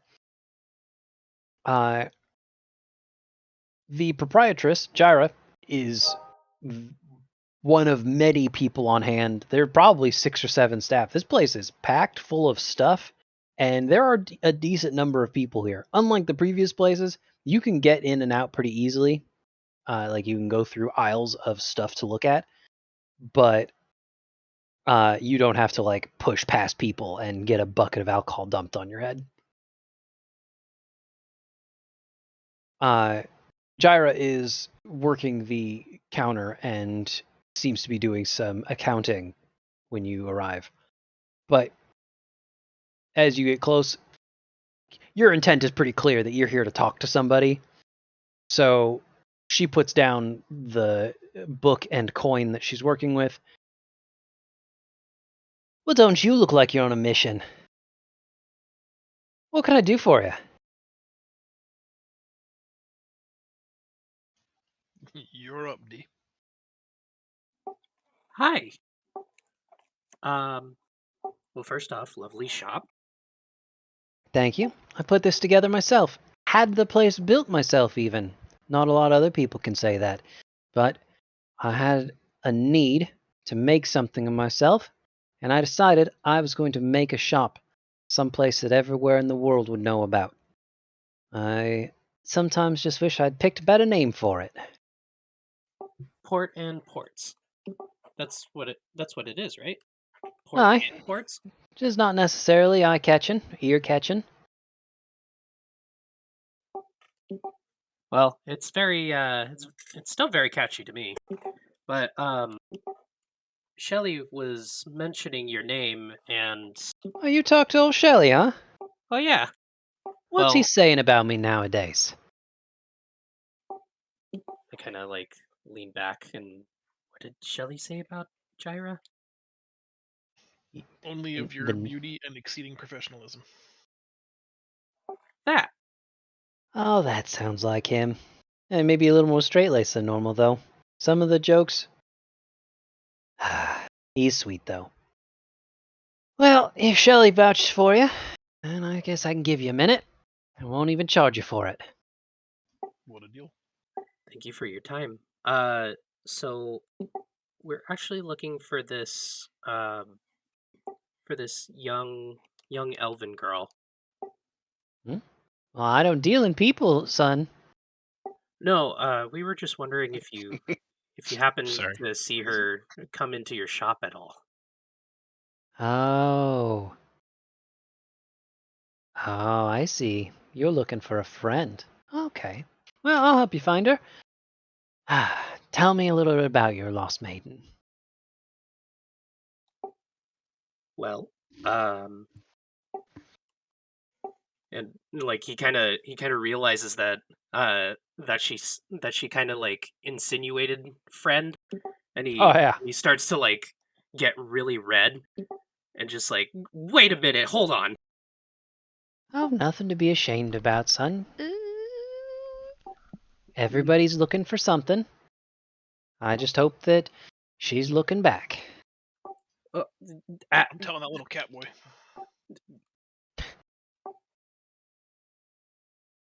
That's not no. At this point, she is leaning, elbows down on the counter, It's all right. It's all right. Just tell me about your lass. We'll see what we can do for you. What was her name again? Irian. Irian, yeah. Her name is Irian, and I think that's all that we know about her, really. She's got a beautiful symmetrical elven face. She's young to the eyes. She was wearing a white robe and some kind of laurel crown.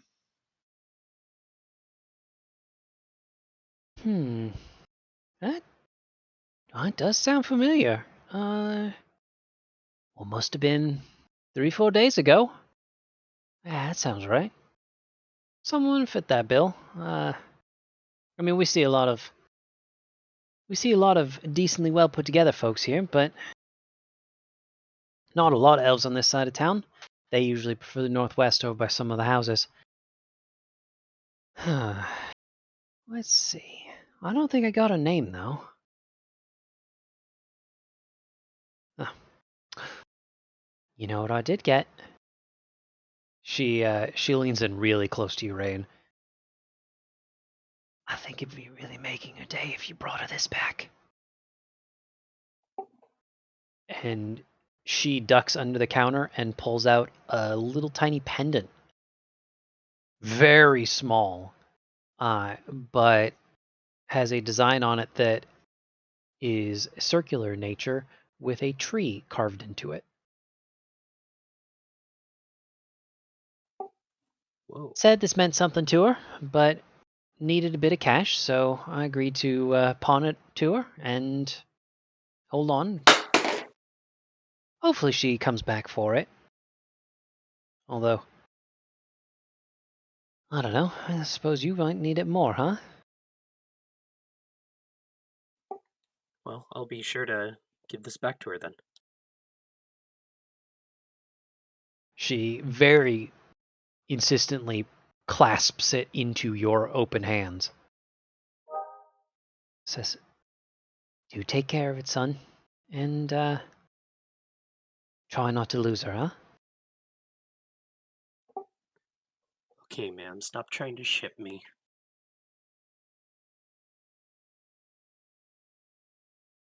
She takes a look at the rest of the crowd and afraid there's not much more I can do for you. I didn't talk to the poor lass for too long, so I couldn't tell you where she's gone or what she's doing with herself, but she couldn't have gone too far, right? That's the hope. Yeah. Well, if there's anything else I can do for you, I'm happy to help. Always love seeing a happy end to a story. Especially if there's kissing. Oh, especially if there's kissing. Was I able to see what Rayun was handed? I'll say she holds it up. Actually, kind of like in the picture. But it's not a moon pendant. I had to zoom in really close because I realized how tiny these tokens are. But yeah, sort of to that gesture before putting it in his hands. Okay.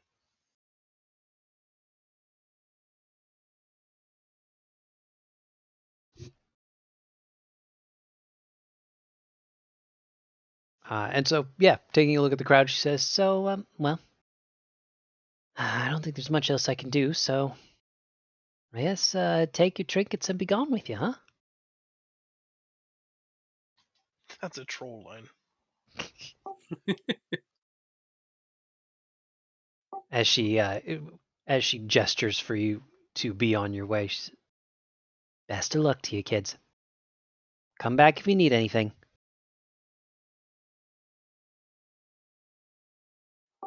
Thank you so much.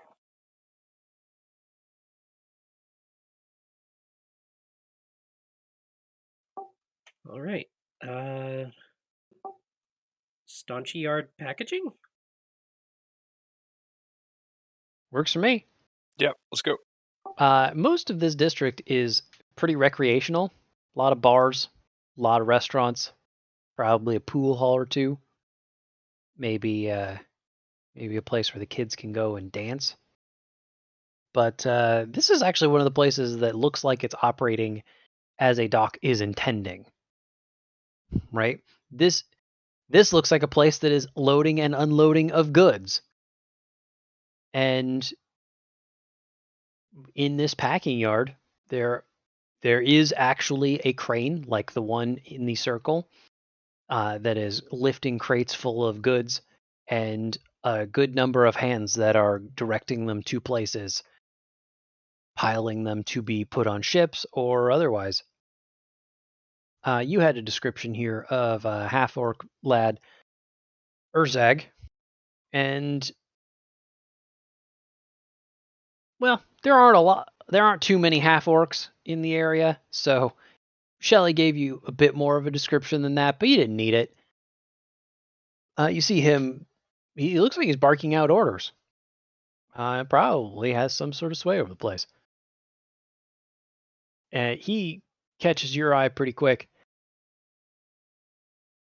Now, hold on, folks. I have to insist, you probably shouldn't be here. This is not necessarily a place for civilians. We're not really selling goods. We've got other shops in the area for that. We actually was sent by Shelley to come see ya. No. I can't imagine what for. Do you have a little bit of time to spare? We'll be real quick. I guess if Shelley's involved, yeah, I can give you a minute. Sure. What do you need? So, my friends and I are looking for a young elven girl that may have passed through here about 3 or 4 days ago.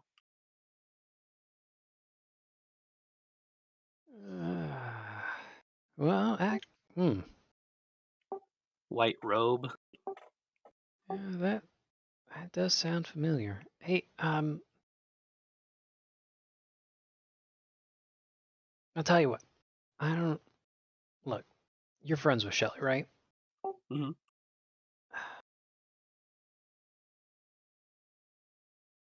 I don't know who was on shift last time you were there, but did you talk to one of the waitresses there, Miriam?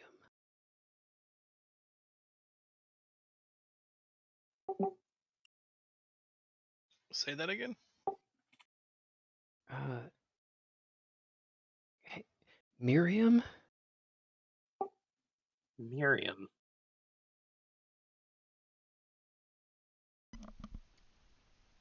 Wasn't Miriam in old Shelley's and she didn't want to talk to us? Yeah, she got Shelley. Oh yeah.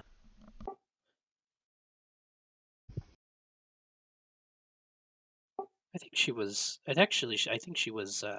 She was there not too long ago. We were at Shelley's not too long ago. I meant. Oh. She must be pretty busy. He's glancing over in the direction of old Shelley's. Well, maybe I'll see if I can get some time to. She didn't. No.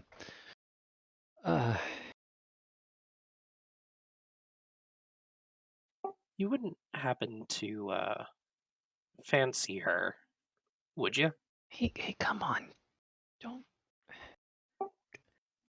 This is more me leaning in and just like. Yeah. You wouldn't happen to. Could you at least keep it quiet? Oh, sure. Sorry. Well,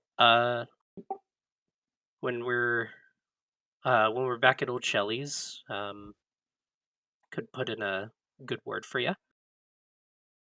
I mean, maybe be a little more subtle, but I won't say no. I don't even know if she'd recognize me. But you got to understand, the people here, these dock workers, they gossip worse than a woman at a bridge club. You got to be careful around places like this. Well, after meeting Miss Chira back at Port Imports, I believe that sentiment. Whew. You're really making your way through the district. Okay, look, I'll tell you what. Maybe you tell me or tell Miriam how helpful I was, and I tell you about the time I spoke to your elven girl. Deal? Deal, and Rayun just like holds out his right hand for like a handshake as a deal. He shakes it, but then pulls you back in close. Of like, no, seriously, we're keeping this quiet. Oh yeah. He leans back and he says, "Listen, if it's the girl I'm thinking of, I talked to her probably 3 or 4 days ago. Right? It was a decent long time, but she was trying to pitch to my workers, offering work, and I pay these guys pretty well. So I wasn't mean about it or anything, but I went up and I approached her and told her that kindly she should not poach my employees.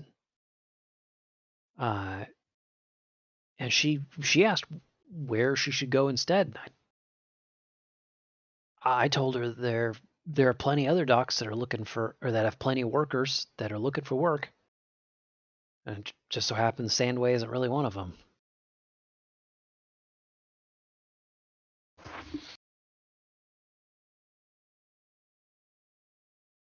Did you mention any docks in particular? It sounded like she had a couple in mind. I don't think I was the first person that she talked to. He points in opposite directions. He just holds his arms out at a T. He says, "Yeah, I kind of pointed her in both directions, huh? Didn't I? Northeast, southwest. There are a few places that I'd check for bodies, but like I said, she kind of knew which way she was headed already by then." Did you see which way she went? He kind of like spins in a circle to try and shake the memory. He says, "Yeah, she went northeast of here." Northeast. Okay. And he Rayun kind of just like flicks his nose and he's like, "I got you." On the other part of our deal. Hey, I appreciate the solid. And good luck finding your girl. Yeah, and hopefully all's going well here at the packaging yard.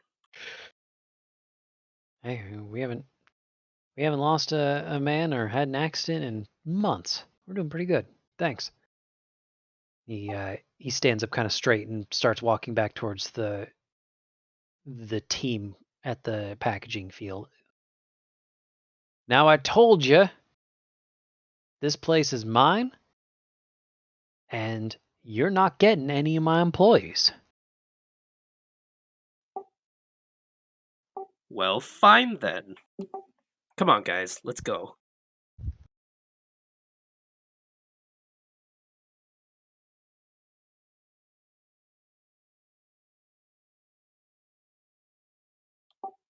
All right, so she went. Yeah.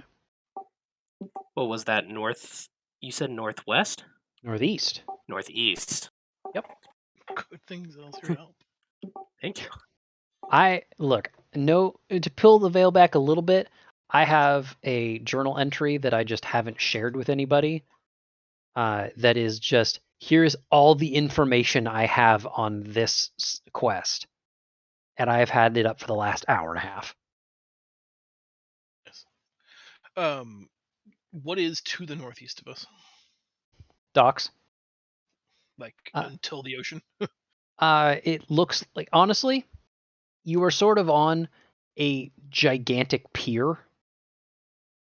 In that the Sandway just sort of shifts into being another cluster of docks which shifts into being another cluster of docks. It sort of feels like they are treating the word dock as like a neighborhood. Okay.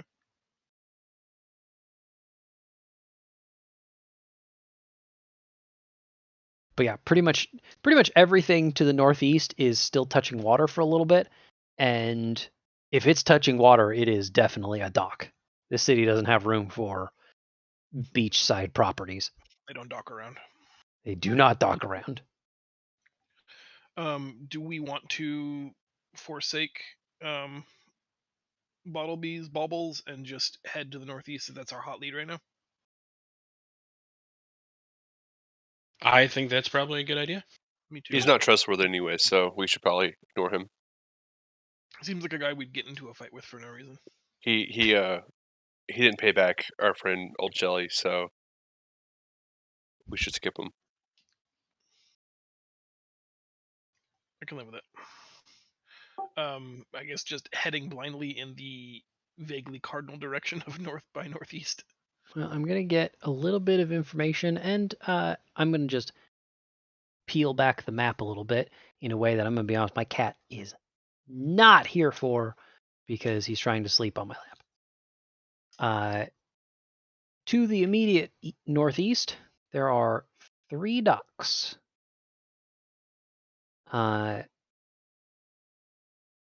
There is the Slate Shell docks, the Havencrest docks, and the Wilhelm docks.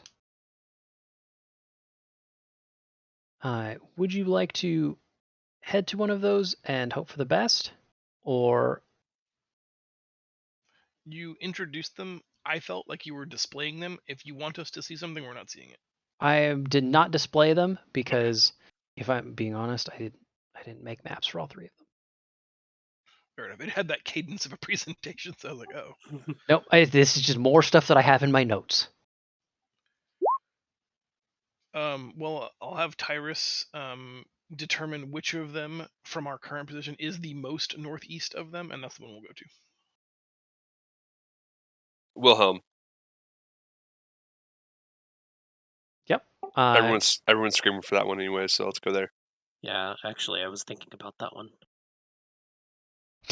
Gosh dang it, Foob.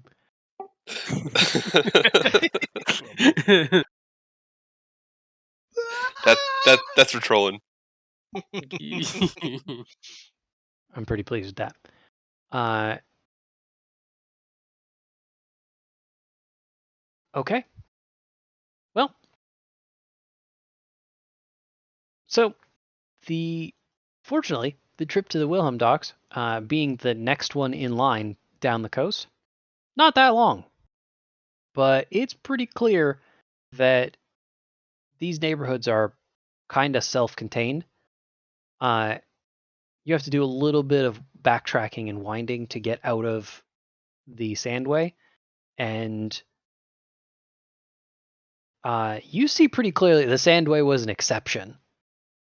Pretty much all of these other dockyards are way more what you expect. Like you can see the Wilhelm, you can see all 3 of them. These are places like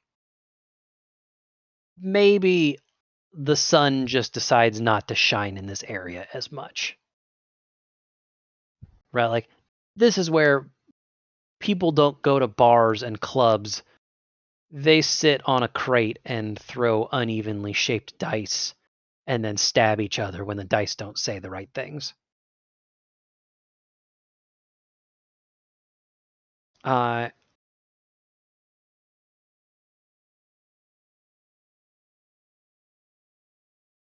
Give me just a bit to load how I want to do this in my brain. Because again, I don't have maps for all of these, and I don't want to be like, well, you didn't go to the place that doesn't have a map, so I don't know what to do. Or you went to the place that does have a map, so clearly you're right. And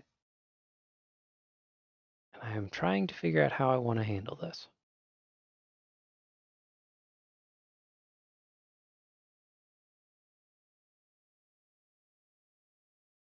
It's insane how identical all 3 of these docks are. I mean, that is the first thing that you notice is they look very similar to one another. Like, unlike the Sandway that maybe stands out a little, these three look like they could just all be one large series of docks. I'll say, here we go. We got it there. Just took me a second to get the gears whirring in my head. You make your way towards what is sort of the entrance to the Wilhelm docks, and you are greeted by a pair of Satiri guardsfolk. They could not be more different from one another. One is a rather robust-looking halfling woman, and the other, because we've just been lousy with them lately, is a lanky elven man. And as you get close to just like the dock districts in general, the elven man perks up a little from being zoned out, raises his hand and says, "Oh, hold on, civilians. Do you have business at the docks? If you're looking to just spend a good evening, I'd recommend you turn around. You're not in the right place."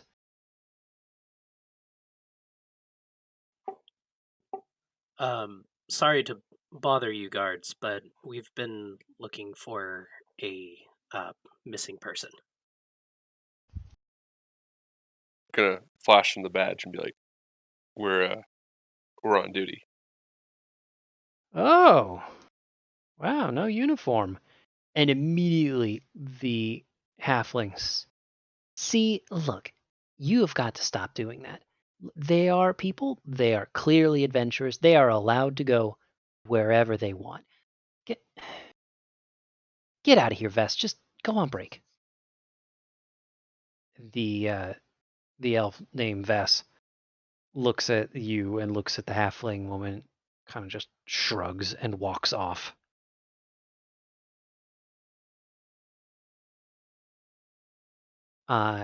The guardess, don't mind him. If you're here for guard business, then you can do whatever you want. I'm Taffer, and I'm happy to guide you to wherever you need to be. What are you looking for? A young elven girl that may have passed by here at some point. Wearing a white robe. Sure you're not talking about Vess? Female. Hard to tell sometimes. He sure doesn't have a pair between his legs. Oh, Uh, snap. Oh. Well, let's see. What can you tell me about the girl? Well, she passed by here about 3 or 4 days ago. White robe. What was she? Energetic? We said. I don't know if I know that, but I like peppering that in.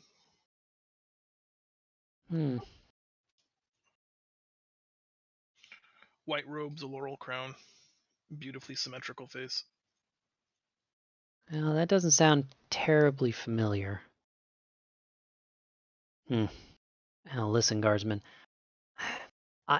First off, I don't want to agree with Vess about anything at all. But I am going to say, if you don't know specifically what you're looking for, walking around docks like this is a real good way to get a couple of knives in your ribs. So, I'll tell you what. You figure out where you want to go, you come find me, and I will happily point you in the right direction, and I'll even get you in contact with the foreman of the docks. But I gotta at least recommend that you don't just go wandering around all willy-nilly. Otherwise, Vess is gonna have to carry a body out, and he's pale enough as it is.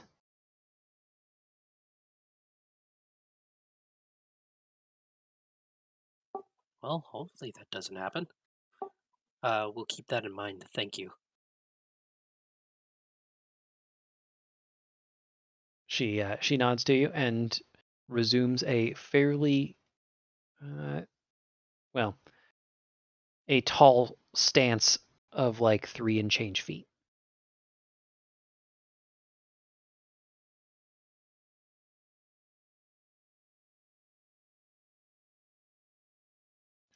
I don't really trust her, but I also have no basis on which to draw any additional conclusions from. So do we just move on to the next place?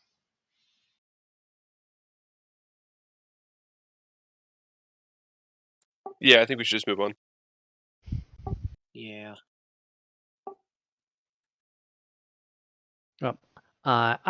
Let's peel back a little further. I am going to elaborate on her words a little bit and say it might not be a good idea for you guys to be going blindly to these docks. At the risk of forcing your hand a little bit, I think there might be some more information that would be useful for you to know where you're headed. We got a mystery to solve. Well, I guess the only other place that we haven't checked out is Bottleby's Baubles. Maybe she headed there, and maybe Bottleby knows something. That would mean that the person you talked to at the other place lied to you. True. So we should go probably kill them.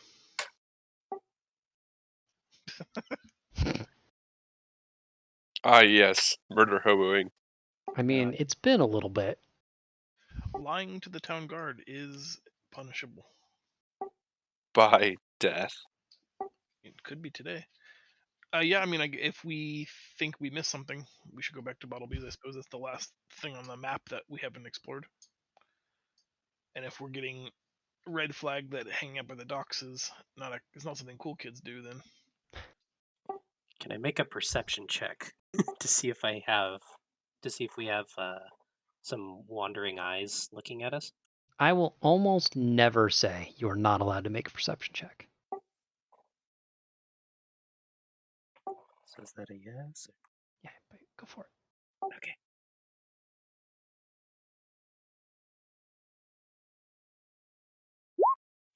I don't see anything. You were allowed to try. Wow, Tyrus doesn't either. I don't see shit. He forgot to take his helmet off first. I ain't no snitch. Nice. That's amazing. I see a lot of dock and water.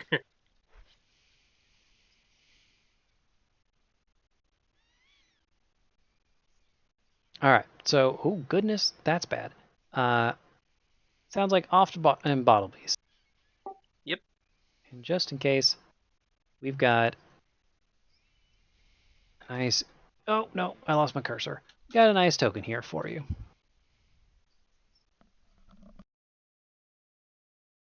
As soon as I click all of the buttons so that you're allowed to see it. I've gotten okay at making tokens kind of quickly. So it's a useful skill. it is a useful skill when like, oh crap, where are you oh shoot, yeah, fine, okay, hold on. So Bottleby's Baubles is not actually a shop so much as it is a fairly large stand, but he's got a lot of baubles and bottles and other things made of glass that sound like the word baubles. And boy, Bottleby Racker looks like the sort of person that's willing to sell you anything made out of glass and tell you it's a bottle. It takes you like 2 seconds of watching this guy talk to some of his clientele to realize, okay, this guy is going to try and sell me my own house. But hey, you guys are new to the docks, and he sees a mark. So you've already been warned about Shelly. I don't feel too bad giving you the description as I am. He ditches the person he's talking to immediately. Says, well, hello, friends. And what can I do for you? What are you looking for that old Bottleby can provide? Information, if you wouldn't mind. Yeah. A friend of yours, Shelley, sent us. Shelley did, huh? Well, you must have forgiven old Bottleby. How wonderful. It's always nice to have friends around here. Well, if Shelley vouches for you, then I suppose I have nothing but advice to give. What can I give for you? What are you looking for? Well, we're looking for this this elven girl that may have passed here about 3 or 4 days ago. White robe, um, nice looking crown, very energetic. That actually sounds familiar. Blonde hair, kind of face like someone you'd see carved into the Temple of Thousand Gods, right? Yeah, symmetrical face. Yeah. Yeah, I think I see how you're talking about. Look, I'll be honest, normally this seems like exactly the sort of thing that I would trade for very large amounts of money. But, friends of Shelley's, and I recognize when it's important that I pay back some debts. So, here's me helping my friends. I saw her. She was headed on a skiff. Looked like she was heading out to a ship. Did you happen to see the crest of the ship, like an insignia of any sort? He shakes his head and says, "Nah, I'm afraid I couldn't tell you that.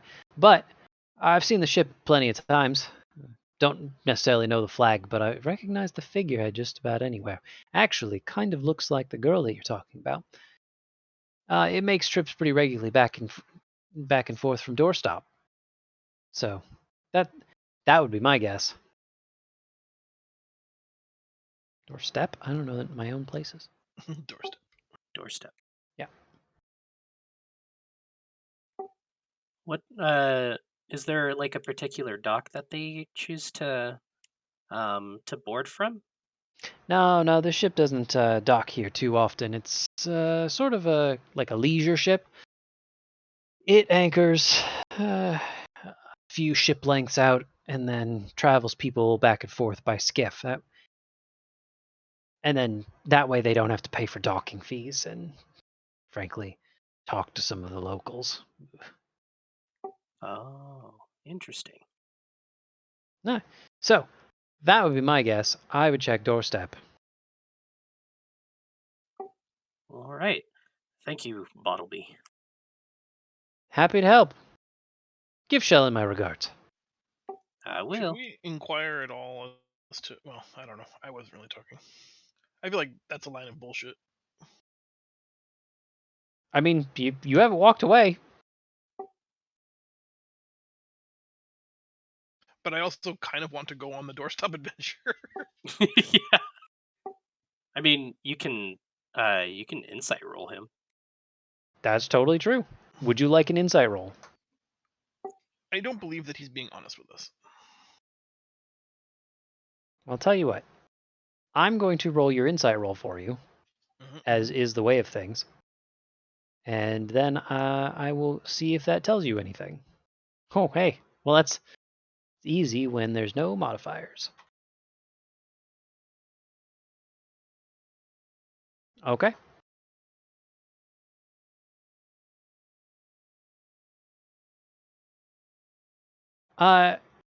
Unfortunately, I mean, you can't tell. He might be telling the truth.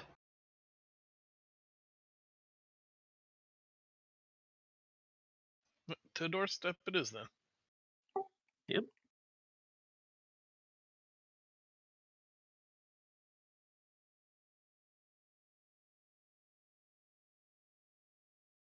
I see Morthos typing something.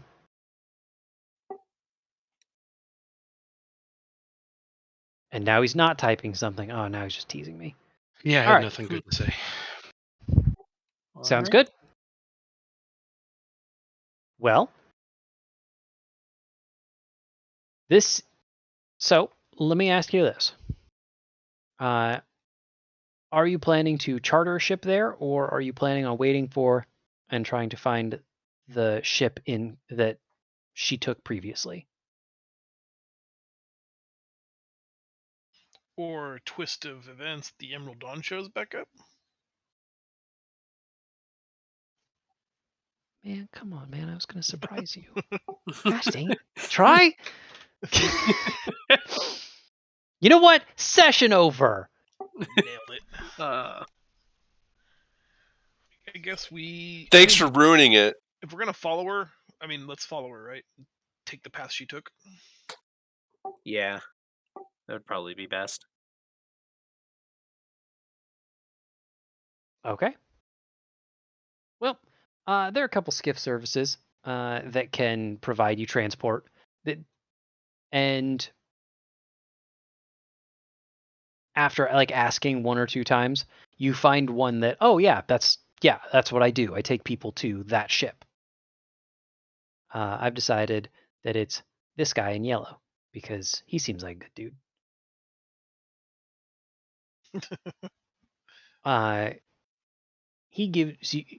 He looks at a couple letters real fast.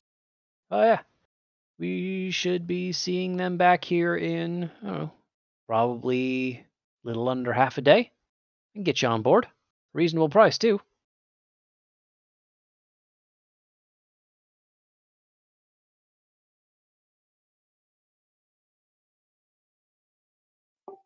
Should we take him up on that offer?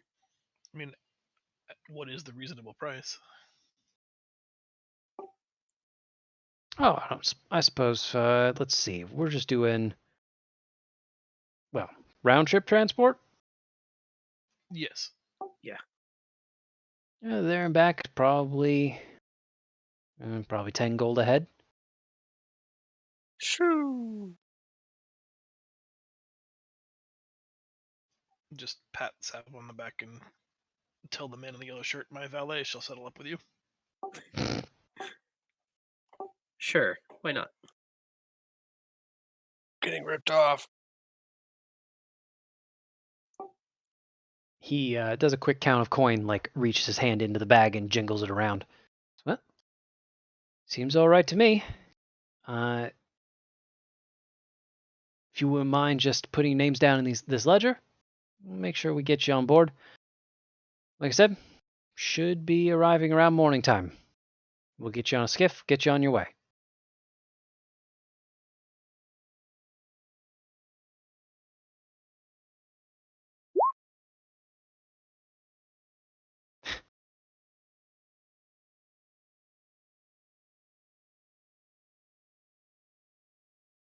All right.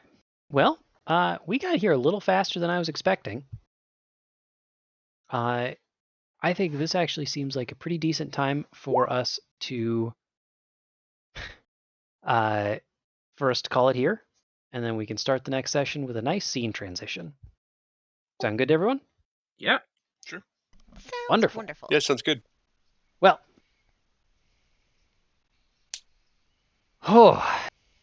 I am exhausted. We covered a lot today. Covered a lot of ground. I hope somebody was taking some really good notes. And chat says, good work, everyone. Oh my gosh, I forgot there was a chat. Oh gosh. Yeah. Oh.